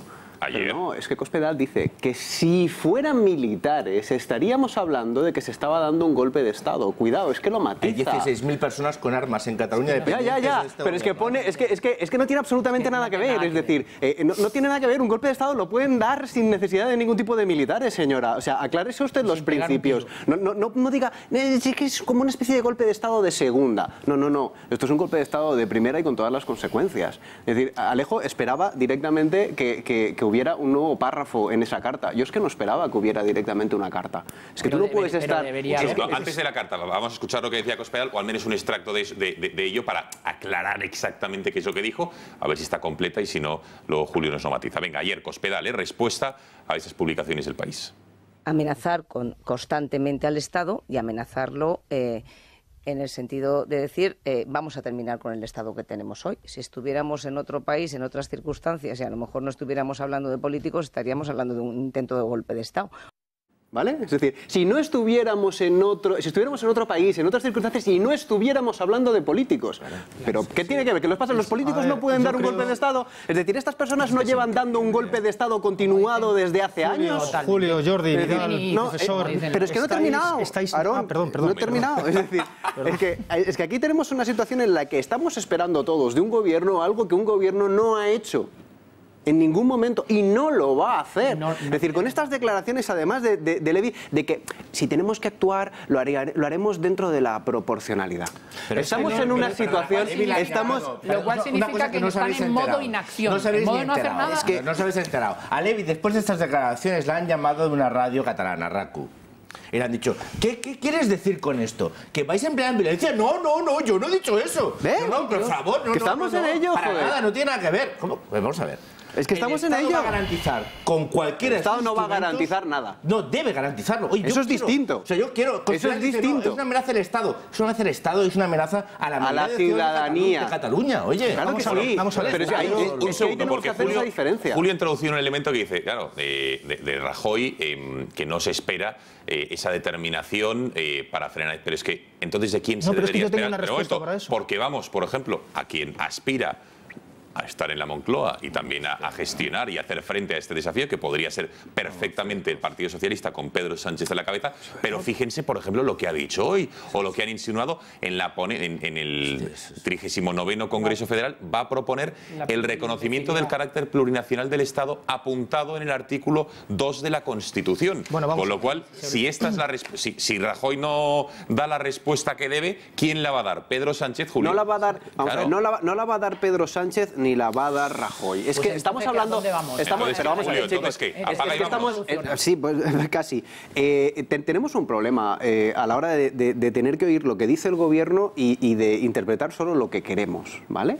Cuando el gobierno, y se lo dice el gobierno, le dice al señor Puigdemont que vaya allí a explicar lo que hay, ¿por qué creéis que es? Que vaya ahí, quieres decir al Congreso. Que vaya al Congreso a explicar qué es lo que quiere. ¿Por qué creéis que es? Porque quiere que, después de que se explique él lo que haya, que lo explique a través de que haya alguna presentación de algún documento, algún nuevo intento de estatuto de autodetenía, el Parlamento vote eso. Y a partir de ahí haya una especie de reestructuración de lo que sea, una nueva legislación, una respuesta, dar algo. El Parlamento de la Soberanía Nacional dice que no a algo que propone. Pero quiere regularlo a través de algún tipo de... Quiere que se presente una legislación, quiere que debatir algo sobre el concreto, quiere escribirlo. Y este quiere directamente que haya una modificación de la Constitución. El señor Pedro Sánchez quiere una modificación de la Constitución de forma previa, para calmarlos. Yo te lo modifico, te reconoce que somos plurinacionales y claro, como conoce mucho a Esquerra Republicana... Pero no les vas a aplacar, no les vas a callar. No les puedes aplacar. No les puedes aplacar. Yo estoy completamente de acuerdo aquí con el profesor. La única solución es la aplicación quirúrgica y clara del 155. Aarón, momento, profesor. Pero es lo que hay que hacer. Por turnos. Aarón proponía una alternativa. ¿Qué alternativa? A ver si ahora los habitantes del cielo, los celícolas, vais a ser vosotros. Es que estáis pidiéndole al cocido que tenga fresas. Es que jamás Mariano Rajoy va a solucionar este asunto, porque Mariano Rajoy, este asunto se soluciona con el concepto de igualdad. Igualdad territorial, propiedad de todos los ciudadanos, de todo el conjunto territorial. Eso es la igualdad. Y Mariano Rajoy no cree en la igualdad, como ninguna otra persona de derechas cree en la igualdad, porque cree en los privilegios. Ni de izquierdas. Es así. Ni de izquierdas, entonces, de momento estamos hablando de Mariano Rajoy. No, habíamos introducido a Pedro Sánchez. No lo puedes, ahora voy con Pedro. Mariano Rajoy no lo puede solucionar nunca, porque no cree en eso. La única herramienta de solución, o para solucionar este problema, es el concepto de igualdad, porque se le puede decir a parte de los catalanes, a los independentistas, se les puede decir, miren ustedes, nosotros no creemos en los reinos de taifas. Nosotros no somos ni creemos en los señores feudales. El territorio de ustedes no es su territorio, lo comparte en propiedad con todos los ciudadanos de España. Del mismo modo que mi calle no es mi calle, la comparto con también los que viven en Cataluña. Esto se le puede decir y no se le puede decir, no se le dice porque no se cree en la igualdad. Por entenderlo, Aarón, la igualdad. ¿Quién va a defender esa igualdad? Pues Podemos, partido al que tú has votado, que el lunes le abría las puertas del ayuntamiento y toda la cúpula mayor del partido fue a secundar la conferencia de Puigdemont en Madrid, de quien quiere romper con España. Esa extrema izquierda o esa izquierda pura y dura, a la que tú también, entiéndeme, y te lo digo con todo el buen talante, ese es el concepto de igualdad que dice el que tiene Podemos, porque si no, no lo entiendo. Porque ¿quién defiende esa igualdad? Yo creo que la salida, yo no sé, yo no voy a hablar en nombre de Podemos, porque aunque vote Podemos, no represento a Podemos, del mismo modo que no por escribir poesía represento la poesía. Yo puedo decir lo que creo, la única solución real, si queremos hablar en serio, que surja de una vez por todas un partido de izquierdas, o que de los que ya hay se interioricen de nuevo los principios izquierdistas de la defensa de la igualdad, para que de manera inmediata, con constante comunicación, porque la comunicación no hay que negarla nunca, para que de manera inmediata se le diga a todos los ciudadanos españoles que no se soluciona esto de otra manera, que no se soluciona esto de otra manera. Ahora parece tu película. Que no se soluciona esto. Baja tierra. Perdona, por favor, déjame terminar. Pero baja tierra, pero tú, es que estás hablando, no, para solucionar una cosa, un reto, vamos a tener... Un momento, Jordi, deja concluir, Aaron. Venga, por favor, que no se entiende en casa, por favor. Aaron, venga, concluye. Julio, estoy convencido de esa solución. La verdadera solución territorial de este país se hace a través de la democratización de la jefatura del Estado. Si nosotros les decimos a los supuestos republicanos catalanes, sí, es muy importante, sí, porque si no democratizamos nuestro propio país, ¿qué vamos a defender? ¿Qué país estamos defendiendo? No tiene nada que ver, ya nos hemos ido al cielo directamente. Porque el concepto de igualdad se hace desde una realidad republicana, pero si por un lado dices que defiendes la igualdad y por otro lado dices que no, que defiendes que la jefatura del Estado esté en manos privadas, no encaja esa defensa. Yo estoy seguro de que si cambiamos la jefatura del Estado, los independentistas... democratizamos. Vale, la democratizamos. Los independentistas catalanes van a pasar de querer ser independentistas. Por orden, lo pedía el profesor y después Alejo. Venga, más opiniones. Yo, coincidiendo con algunas de las opiniones que se han expresado ahí y reconduciendo la situación, ¿cuál es la solución que tenemos en este momento? Yo creo que en este momento ya estamos suficientemente con la metástasis, suficiente, como decíamos antes, Julio, que en este momento solo hay que aplicar, meter el bisturí y luego ya nos podemos parar, reflexionamos, pensamos y vemos qué hacemos, vemos cuál puede ser el encaje. Si sobrevive el cuerpo, ya vemos. Yo estoy muy de acuerdo con lo que ha dicho Jordi en una cosa que no se nos debe olvidar nunca. Este no es un problema de Cataluña. En su conjunto. Este es un problema de una parte de Cataluña que ha sido mimada desde hace 40 años, efectivamente. Y hay otra parte de Cataluña que ha sido desamparada. Hay unos desamparados en Cataluña. Podemos pensar cuál es el encaje de Cataluña en el modelo constitucional. Podemos ver otra cosa. A mí no me gusta la distribución territorial asimétrica. Si verdaderamente creemos en la igualdad, a mí me gusta la distribución territorial simétrica, pero podemos ver dentro de una simetría, de una igualdad, podemos ver algunas especialidades, algunas cuestiones, porque no solo debemos pensar cada vez que hablamos del modelo territorial en Cataluña, es que hay otras partes del territorio nacional que son tan dignas de atención como Cataluña. Por lo tanto, yo creo que Cataluña ahora está en los focos, pero hay que adoptar una serie de decisiones. No estoy de acuerdo contigo, Julio, en ir tan lejos de por qué le invitan al Parlamento. A mí lo de invitarle al Parlamento a que el señor exponga ahí una cosa, y eso lo tiene por escrito Alejo Vidal Quadras, y estoy bastante de acuerdo con él, me parece una memez. Pero ¿cómo le vas a dar el Parlamento a este tipo para que diga lo que diga? ¿Porque es igual que el plan Ibarretxe? No.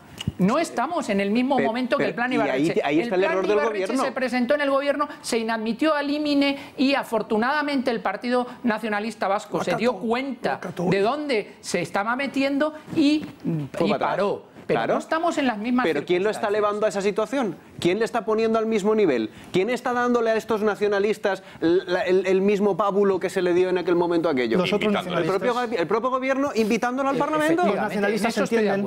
A ver, Alejo. Vamos a ver. Esto viene muy lejos. Entonces, hace muchos años, décadas, que se les suministra a los separatistas los instrumentos institucionales, financieros, simbólicos y de medios de comunicación para que construyan un estado de opinión hostil al gobierno. Mientras se les iba proporcionando todo eso, y últimamente hasta el escarnio de pagarles la fiesta, porque os quiero recordar que en los últimos años el tremendo déficit que tienen, fruto de su mala gestión y de su corrupción y su despilfarro, lo pagamos todos nosotros. Bueno, pues en ese momento se ha llegado a un punto en que esto ha salido fuera de control. Ya te dicen que se van y que lo van a hacer así y el día que lo van a hacer. Y además te desafían. Bueno, frente a esto, ¿qué encuentran? Encuentran un gobierno que carece de los conceptos claros. Basta escuchar a Cospedal, a Levy y leer la carta de Rajoy. No tienen los conceptos claros. Y además notan, como las fieras, notan el La sangre, miedo, notan la la sangre, dignidad sí, y la pusilanimidad de la presa, la huelen. Y como es natural, la fiera se excita. Y la están cercando. Y además. entonces, aquí lo que habría que hacer es diáfano. Yo soy Rajoy, imagínate, hacer un ejercicio de imaginación. Y yo, llegado a este punto, llamo a Pedro Sánchez, llamo a Albert Rivera y les digo, escucha, hasta aquí hemos llegado. Vamos a actuar de manera eficaz y firme frente a esto. ¿Estáis conmigo? Una foto unida. ¿Estáis conmigo o no estáis conmigo? Porque, querido Pedro, tú estarás por la plurinacionalidad y tal y cual, pero supongo que no estarás porque España deja de existir. Y ahora, de momento, después ya hablaremos de la plurinacionalidad y de cómo repartimos esto y lo otro. Pero hoy estamos en un problema existencial, ¿me entendéis? Albert y Pedrito, ¿me entendéis? O sea, nos jugamos que mañana dejamos de tener nación. Y con lo cual, tú, querido Pedro, si quieres ser presidente de gobierno de España, si no hay España, no seas presidente de gobierno de nada. ¿Lo has entendido? Bien.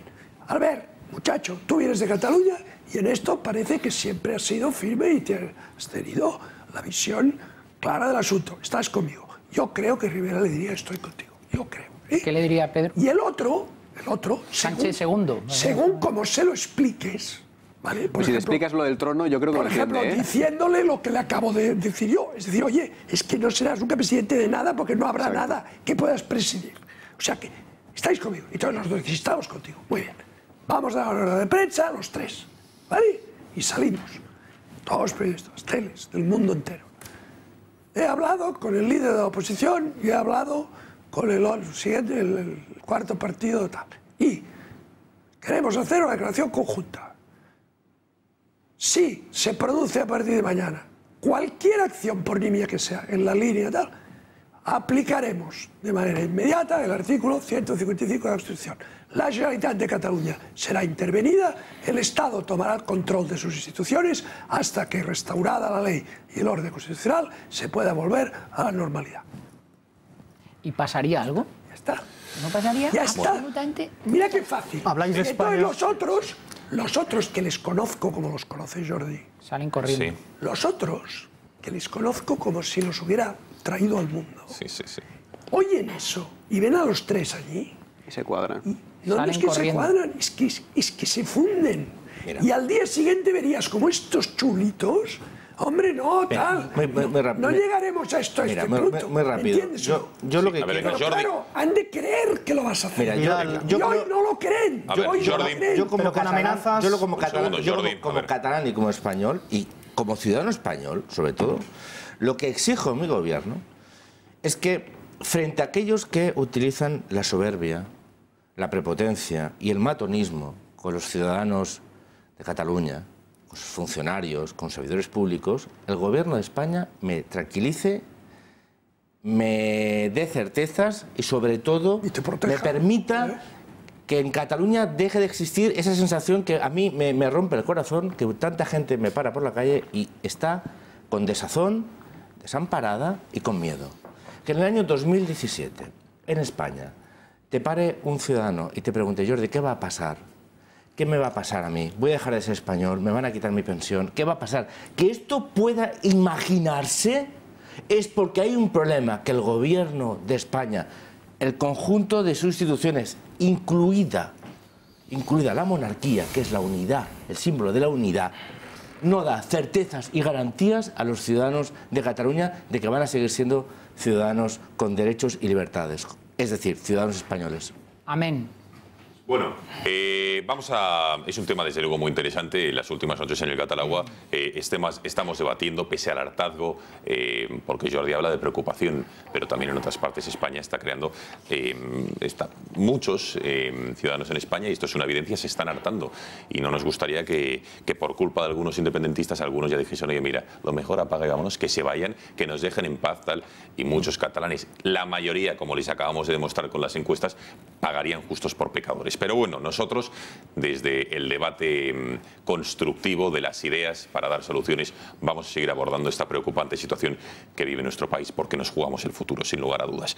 Más asuntos. Nos vamos a ir hasta Sevilla. ¿Por qué? Porque el Tribunal Supremo hoy ha avalado que la educación diferenciada, esa educación, ya lo saben que existe la mixta y la diferenciada es la que decide que en determinadas etapas educativas, sobre todo las más adolescentes o preadolescentes de niños y de niñas, decide separar en las clases a los niños por aquí y las niñas por allá, porque consideran que es un método educativo mejor y más adecuado para determinadas etapas, edades de crecimiento de los niños. Pues hoy el Supremo ha avalado que la educación diferenciada se sufrague con fondos públicos. ¿Y por qué? Porque rechazaba la posición, un decreto de la Junta de Andalucía que lo publicó, lo aprobó y era contrario a sufragar con dinero público, es decir, el concierto educativo, la educación concertada, a un colegio que se llama Altair o Alter, privado religioso que separaba a los niños y a las niñas. Vamos a hablar en los próximos minutos con Gemma García, que es portavoz de la plataforma Mis Padres Deciden y además es presidenta de la AMPA de este colegio. Pero antes les hemos preparado un informe sobre qué es la educación diferenciada, qué es la educación mixta y qué es lo que dicen los expertos que aportan de positivo unas y otras. Lo vemos porque sobre todo de aquí se suele intoxicar mucho y se suelen lanzar muchos eslóganes, sobre todo de la izquierda, que muchas veces faltan a la verdad. Lo vemos. ¿Cuáles son las ventajas e inconvenientes de educar a los niños separados de las niñas? Quienes están a favor de educarles de forma separada citan estudios que prueban que niños y niñas aprenden mejor cuando no estudian en la misma clase, sobre todo por aquello de dispersarse en los estudios cuando están en edad adolescente. Un informe explica que los niños maduran más tarde que las niñas y que ellas son más reflexivas en lo referido a diferencias cognitivas y de madurez. Separarles en las aulas ayudaría a los profesores a obtener el máximo rendimiento de los alumnos, huyendo del quién está enamorado de quién o quién es la más guapa o el más travieso. A este tipo de educación también se le llama personalizada. Quienes prefieren que los niños y las niñas estudien en la misma clase aseguran que así se refleja mejor el mundo real y ayuda a los alumnos a socializarse. Hablan de convivencia, estereotipos e igualdad de oportunidades. Según datos de la Consejería de Educación en España, existen más de 150 centros escolares de educación que separan a los alumnos por su sexo. Un posible modelo educativo que ya se aplica en centros es el de mezclar ambas formas.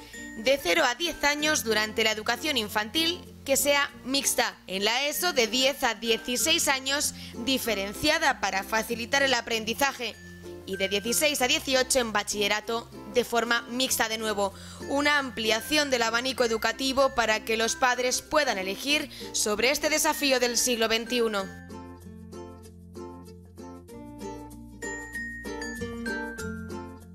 Bueno, esto es el informe que les hemos preparado. Saludamos ya a Gemma García, que como les digo es la presidenta de la portavoz, mejor dicho, de la plataforma Mis Padres Deciden y presidenta de la AMPA de este colegio.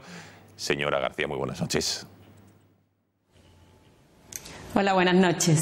Bueno, entiendo yo que este fallo del Supremo lo interpretan ustedes como una pequeña victoria después de unos meses que no habrán sido fáciles ante la incertidumbre de cómo va a ser el futuro de sus hijos, porque si les quitaban el concierto solo podían seguir manteniendo o llevando a los niños a ese colegio las familias más adineradas, ya si se retira el concierto, así que respiran aliviados, ¿no?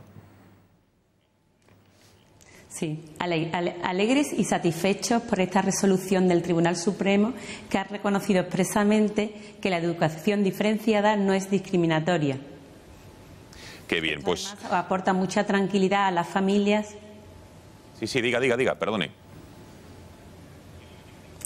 No, que le comentaba que aporta mucha tranquilidad a las familias que en estos momentos estaban pendientes de esas sentencias para poder matricular a sus hijos en estos colegios. Bueno, señora García, tenemos que hacer una brevísima pausa de publicidad de menos de 2 minutos y si le parece la hacemos y regresamos y seguimos esta interesante charla, entrevista, ¿de acuerdo? Estupendo. Venga, hasta ahora. Pues señores, hacemos una breve pausa de publicidad y enseguida seguimos hablando sobre este interesante debate de la educación diferenciada. Hasta ahora.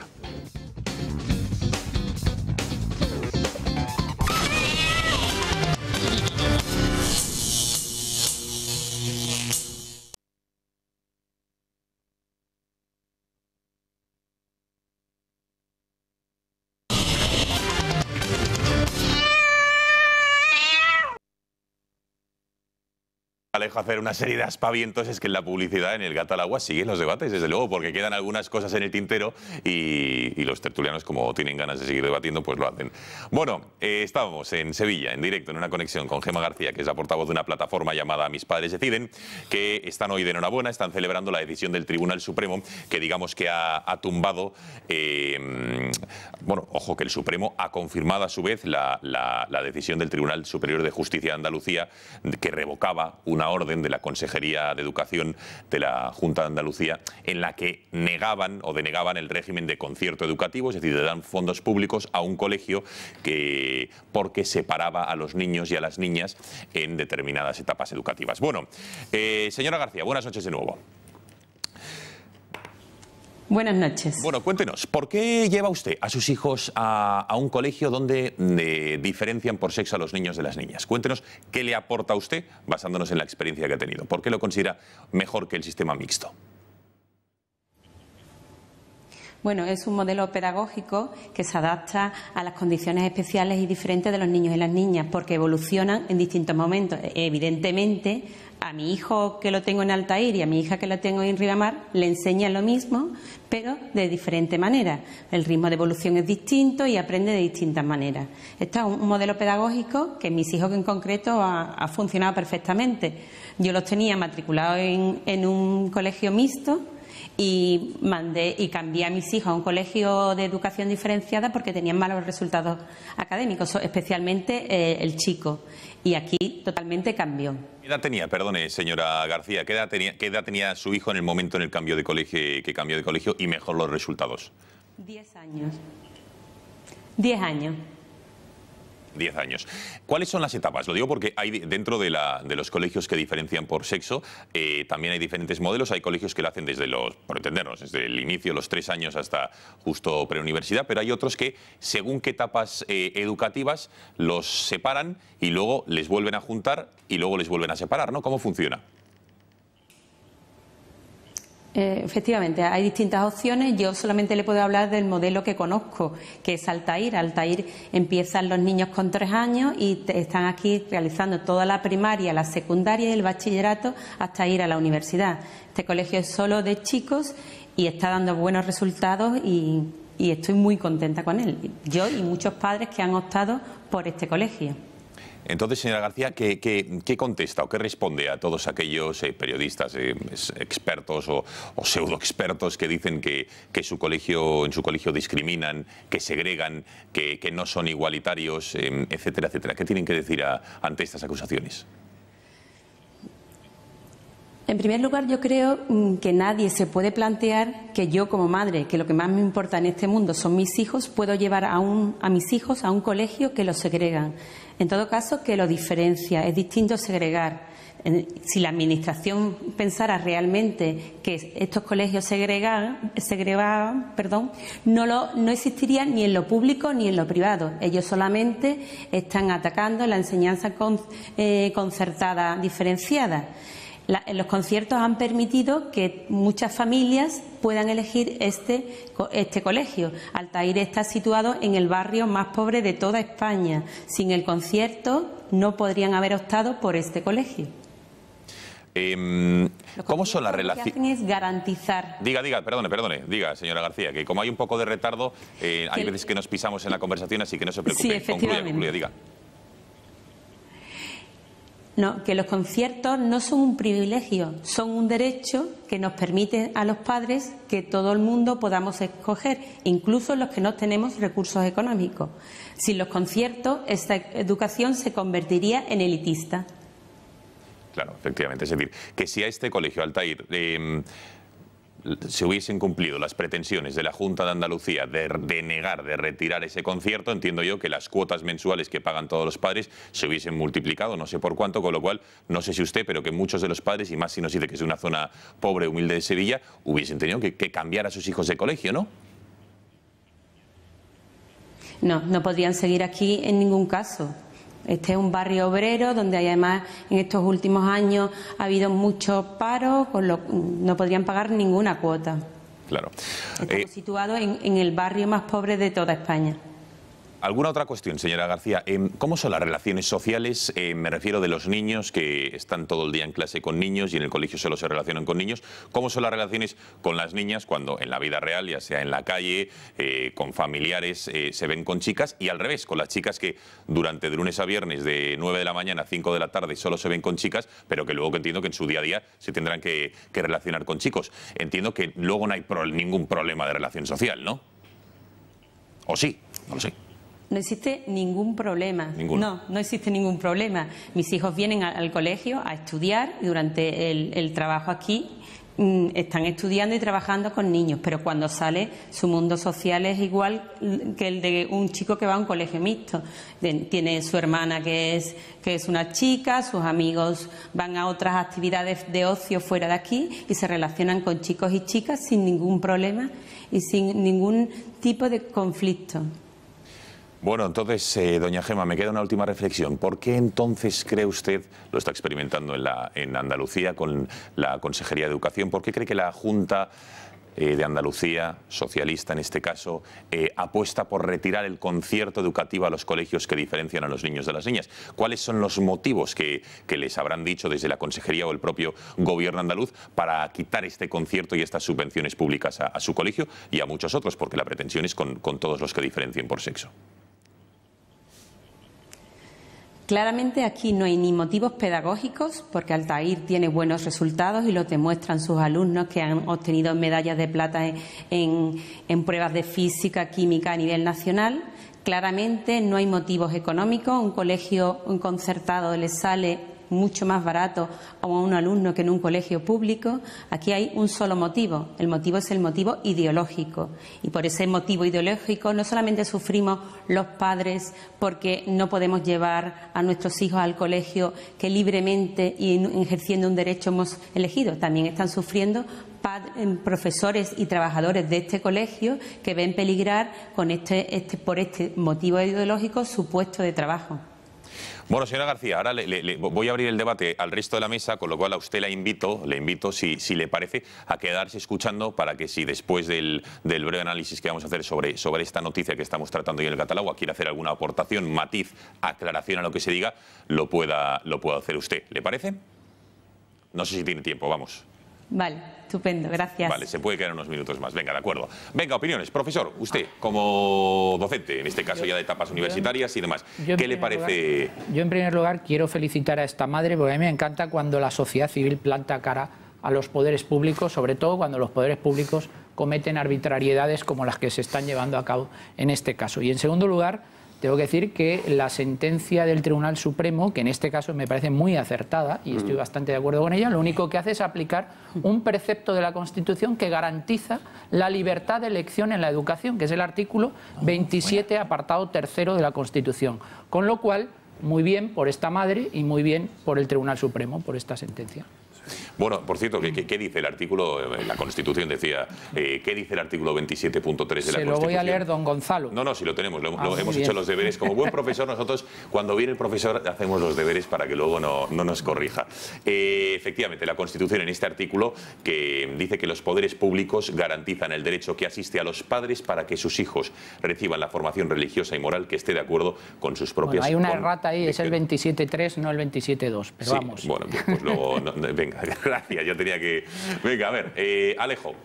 Bueno, yo creo que no estamos discutiendo sobre un determinado modelo educativo, que todo eso es discutible, es decir, hay bibliotecas sobre pedagogía, sobre cómo hay que enseñar, o sea, eso es un debate pues muy rico y muy interesante que existe en fin, en la comunidad educativa y en la sociedad desde hace muchísimo tiempo. No, estamos hablando de un derecho constitucional. Estamos hablando del derecho constitucional de los padres a elegir el tipo de educación que desean para sus hijos. Y de otro derecho constitucional, que es el derecho a una educación pública suministrada por el Estado. Entonces, lo ha expresado muy bien la señora García cuando ha dicho, oiga, es que si a mí me quitan el concierto, me condenan a no poder dar a mis hijos la educación que yo deseo, con lo cual hay una doble vulneración de la Constitución. Por una parte, el derecho a los padres a darles el tipo de educación que consideren oportuno, y por otro lado el derecho que tienen los españoles a una educación de calidad pública garantizada por el contribuyente, por el Estado.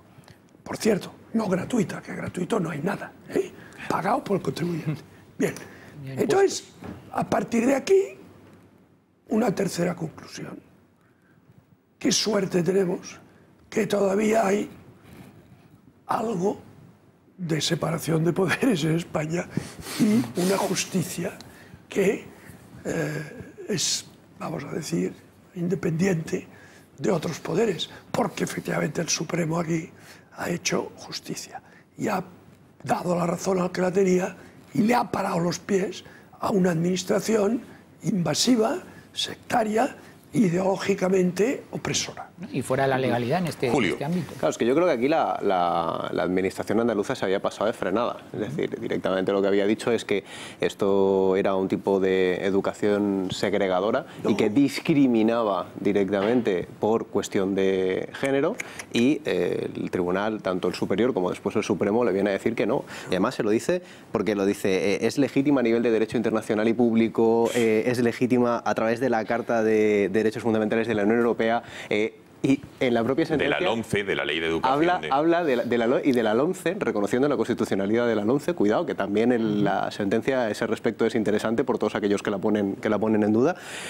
Pero además que hay una cosa que simplemente con que la administración andaluza se hubiera ido a esta cantidad de textos que decía Alejo que hay, ves que la educación de este tipo se da en Estados Unidos, en Australia, en 2 Länders en Alemania, en Gran Bretaña. En Francia tienen informes que se planteaban que su fracaso escolar podría ser solventado a través de educación separada. En Canadá, en el 98, hay informes que la recomendaban. En Suiza, en Escocia, en el 2004, después de los grandes fracasos escolares que tienen informes de sus consejos que les recomiendan aplicarla a nivel público. Es decir, que tienes muchísima literatura. Sí que es cierto que si coges todos los estudios y los pones uno al lado del otro, no tienes ninguno que prime sobre el otro. De si es mejor la mixta o es mejor la separada. Ese es otro debate que es muy interesante y que podríamos abordar en otro momento. Pero sí que tienes camino en países desarrollados de nuestro entorno que a nivel de políticas públicas están yendo en ese sentido. Con lo cual, que la administración andaluza, claro, y además en algunas ocasiones los resultados son mejores que la educación mixta. Que la educación andaluza directamente utilice este subterfugio, la administración, para decir que es que esto era discriminador o esto segregaba a nivel de género, es una pasada. Y otro de los mantras que se están soltando es verdad, que muchas veces se dice que este tipo de colegios son elitistas. Y fíjense, la prueba, aquí en Madrid tenemos algunos, han venido algún representante aquí a Plató alguna vez, pero este colegio les dice que es uno de los barrios más pobres de Sevilla, donde se decide en ese barrio, un colegio se ha decidido que sea de educación diferenciada. Aaron, Jordi. Bueno, lo primero es obviamente felicitar a la señora García, porque estoy convencido de que habrá sido para ella... Está escuchando, se le puede decir a Aaron. Habrá sido para ella una extraordinaria felicidad. Llevar al Tribunal Supremo algo que para ella es importante y ganarlo, parece que merece mi felicitación. Yo sí quiero entrar un poquito en el debate, si me permitís. Hombre. Nada, con pinceladas. Yo provengo también de un poco de tengo parte de formación como docente, estudié magisterio, y este es un tema que me interesa pues desde hace muchísimos años. Primero habría que decir que la coeducación es el modelo mayoritario en todos los países occidentales. En todos. Coeducación es la mixta, dices. Sí, la mixta. En todos, se llama así, se llama coeducación. Y habría que decir que sí que es una segregación porque se separa a los individuos por género, no por sexo, por género. Y se les separa de tal modo que, por ejemplo, mi hijo Sancho, el mayor, pues no podría ir a un colegio de señoritas, y mi hija Gadea, la pequeña, pues tampoco podría ir al colegio donde están los chicos. Entonces sí que hay una segregación. Luego habría que decir, he tomado notas como buen docente, como buen didacta, habría que decir que una cosa importante, y es que genera estereotipos sexuales.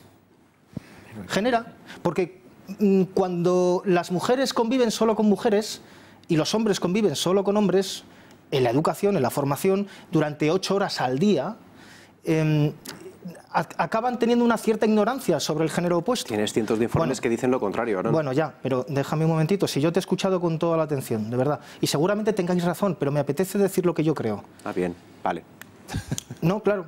Venga, no nos detengamos en temas. Pero sigue, Aarón, por favor. Pues hay un cierto prejuicio, o sea, cuando hay ignorancia sobre el género opuesto, esa ignorancia, ese vacío de conocimiento, lo ocupa el prejuicio. Y yo no quiero que mi hijo o mi hija tengan ciertos prejuicios sobre el género opuesto. Tú lo has dicho, luego tú también, no quieres. Pero hay otras no haces lo que consideras ya, pero oportuno. bueno, luego entramos si queréis en eso. Luego también, no, claro, yo no formo parte del Tribunal Supremo. Luego también habría que decir que perjudica en parte también la integración social, porque si la sociedad tiene una realidad y la realidad conlleva ambos géneros cohabitándose, ¿no? Pues separar a los géneros me parece que perjudica la integración social y una cosa muy importante, hace ajenos a unos acerca de los otros, hace ajeno al hombre acerca de la mujer y hace a la mujer ajena del hombre y por lo tanto lo ve como una especie de desigual, un extraño, un ente, un ser que conoce únicamente, pues quizá luego, pues en las calles de su barrio. A ver, luego también... porque Gemma García, por los gestos que estaba haciendo, entiendo que quería matizar o contestar. Sí, pero digo dos cosas pues más venga, y ya momento, termino. Gemma, concluyaron y después tendrá tiempo Gemma de matizar. Esto es muy importante porque mitifica, señora García, mitifica digamos, el género opuesto. Lo mitifica. El mito surge precisamente, el prejuicio, surge para ocupar ese espacio, ese ámbito de desconocimiento. Y yo creo, en parte, usted por supuesto tiene su opinión, pero yo creo que no deberíamos hacer que nuestros hijos mitificaran al género opuesto, sino que lo conocieran, que convivieran, que compartieran lo que les pasa. Tengo una experiencia muy bonita, ya sé que a lo mejor le es desagradable para usted, pero a mí me gustó mucho, que cuando estaba en el colegio hubo un par de niñas, porque esto lo íbamos viendo, pues que tenían su momento de periodo, surgía por primera vez.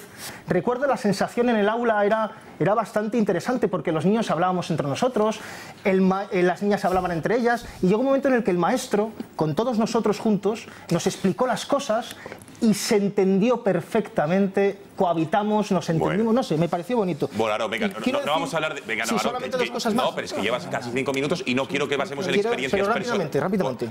30 segundos, venga, Aarón, de verdad. Quiero decir también que académicamente no está demostrado que favorezca a los niños segregados. Y por último, quiero decir que tampoco me gustaría que separáramos a nuestros hijos por, no sé, por color de pelo, por talla, por índice de grasa corporal, bueno, por mira, ideología de los un padres. espectador te dice, señor Aarón, mucha retórica, pero no, lleve usted a sus hijos donde quiera, lo dice la ley. No, si yo respeto la ley. Por eso, respeto, bueno. pero señora García, bueno, se ha dicho muchas cosas, Aarón, pero así, someramente, diga lo que usted quiera y matice, conteste o puntualice cualquiera de las cosas que ha dicho Aarón. Adelante. Sí. Yo creo que esto es solamente es pluralidad. Estamos buscando una sociedad plural que tengamos y podamos ejercitar el derecho a decidir lo que nosotros consideremos mejor para nuestros hijos. Si solo hay una opción, yo no puedo elegir.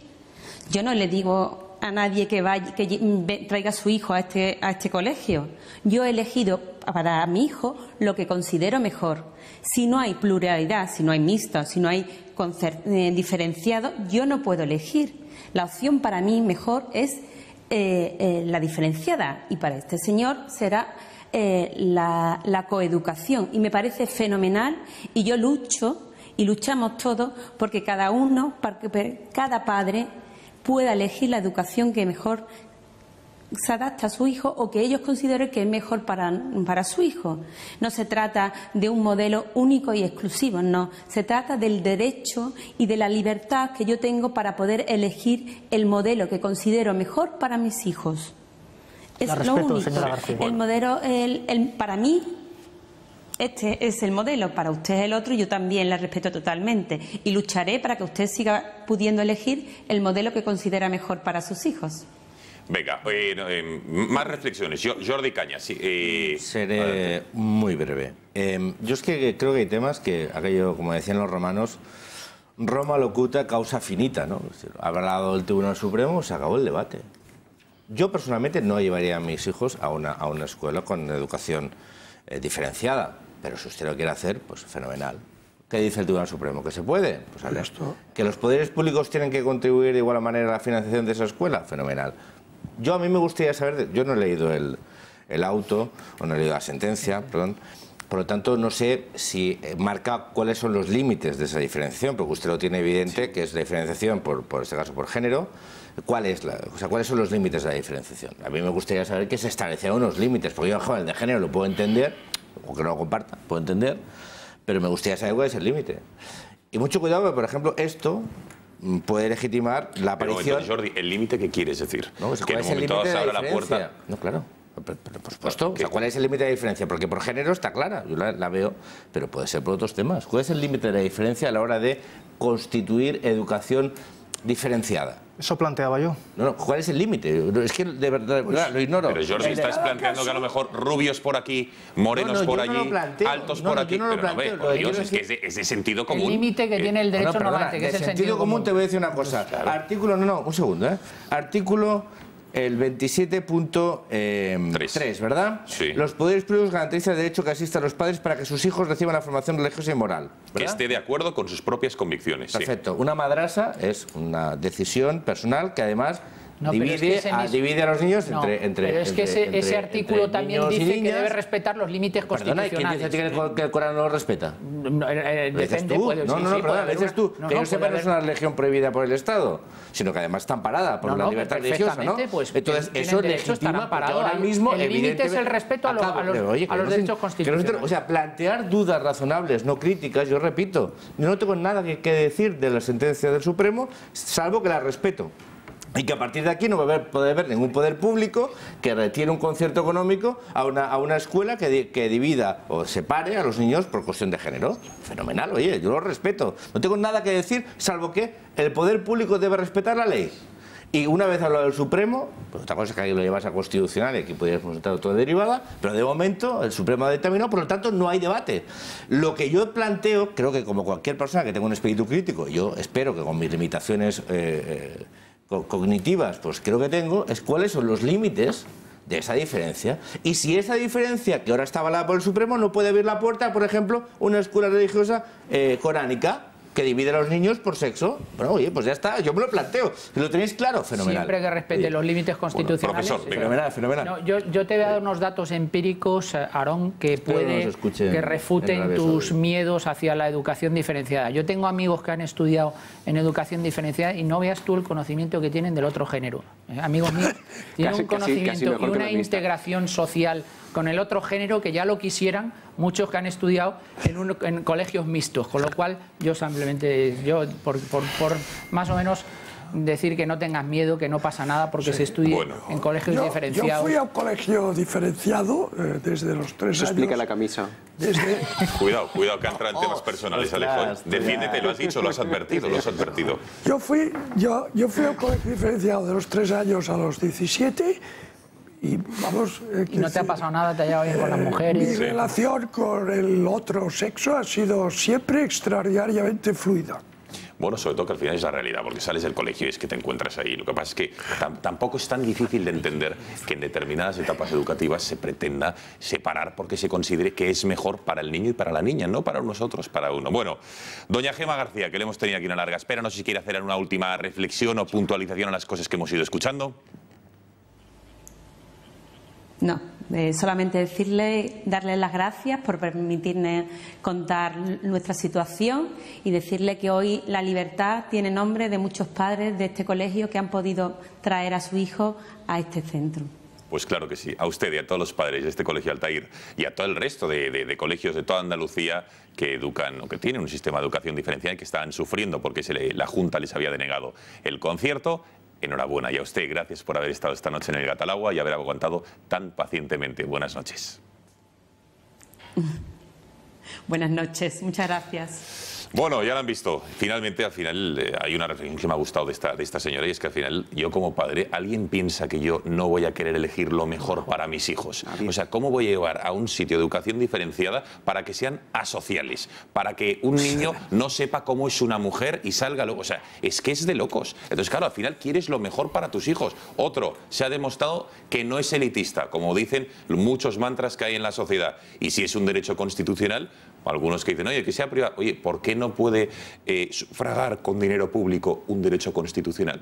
Pues oye, pues sí. Pues ya está claro, todo el mundo, ¿no? pues está Fíjate, clarísimo. esta gente con su iniciativa, yo ahí también estoy en la línea que comentabas tú antes. Es decir, oye, es un ejemplo de que la sociedad civil, cuando entiende que tiene que defender los derechos frente a aquellos que lo intentan imponer desde los poderes públicos, pues tiene unos mecanismos y lo ha conseguido. Y eso es, a mí eso yo me alegro como persona que nuestros ciudadanos sean capaces de poner al poder público donde le corresponde. ¿Qué es lo que los separatistas quieren destruir? Claro, eso, es de un ciudadano que... Bueno, y es muy ADN de Ciudadanos. Un consejo de nuestro principal patrocinador, y estamos en 30 segundos de vuelta porque queda lo más importante, escuchar qué es lo que opinan todos ustedes de este interesante Gatalagua que hemos tenido esta noche. Nada, consejo y estamos de vuelta.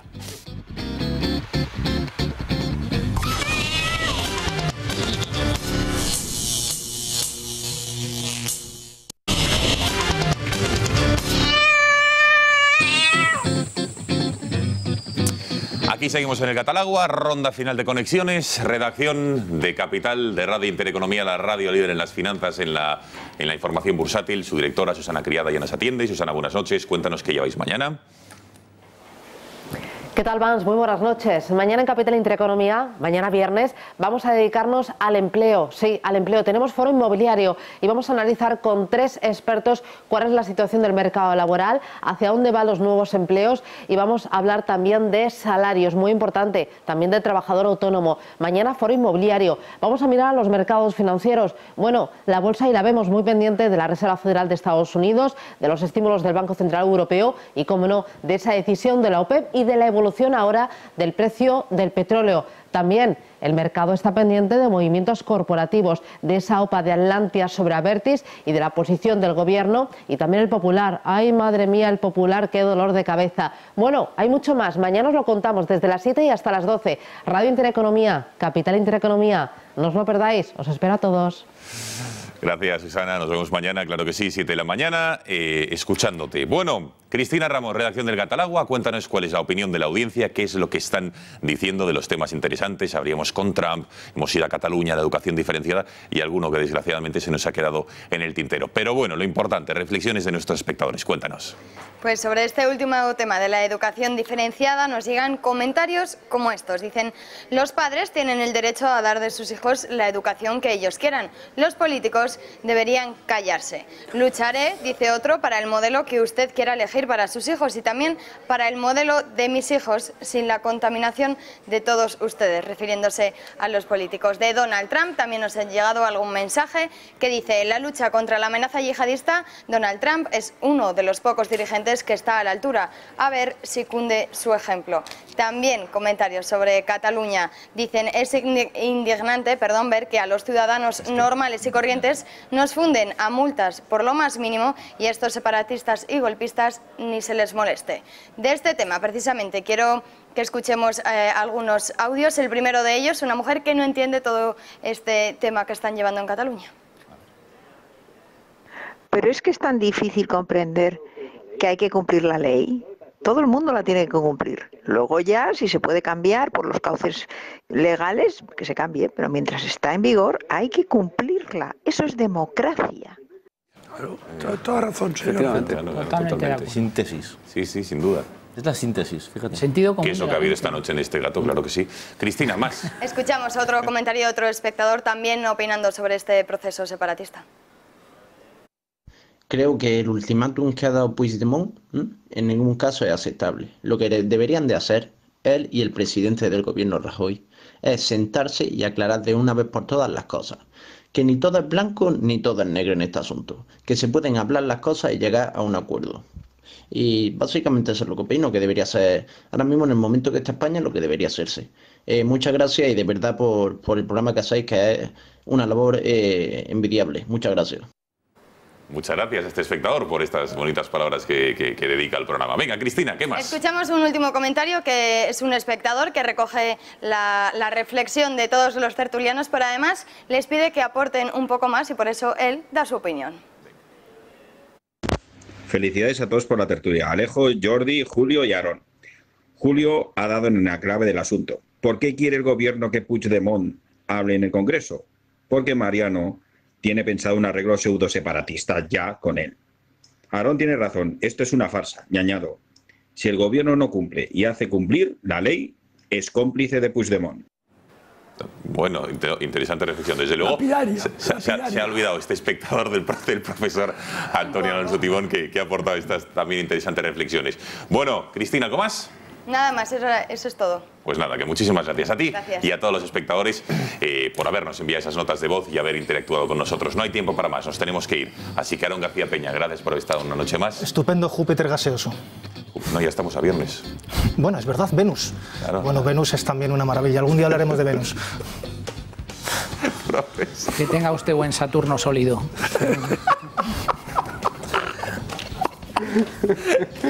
Julio, que muy buenas noches. Muy buenas noches sin gases, a poder ser. Alejo, ¿todo en orden? Bien, ¿no? Muy buenas noches y es un gusto estar con vosotros, ¿no? Claro que sí. Jordi. Buenas noches, yo no puedo superar tanto ingenio. No, desde luego que no. Bueno, que muchísimas gracias a los 5 por haber estado aquí y a todos ustedes por su atención un día más. Gracias por su confianza y hasta mañana. Adiós.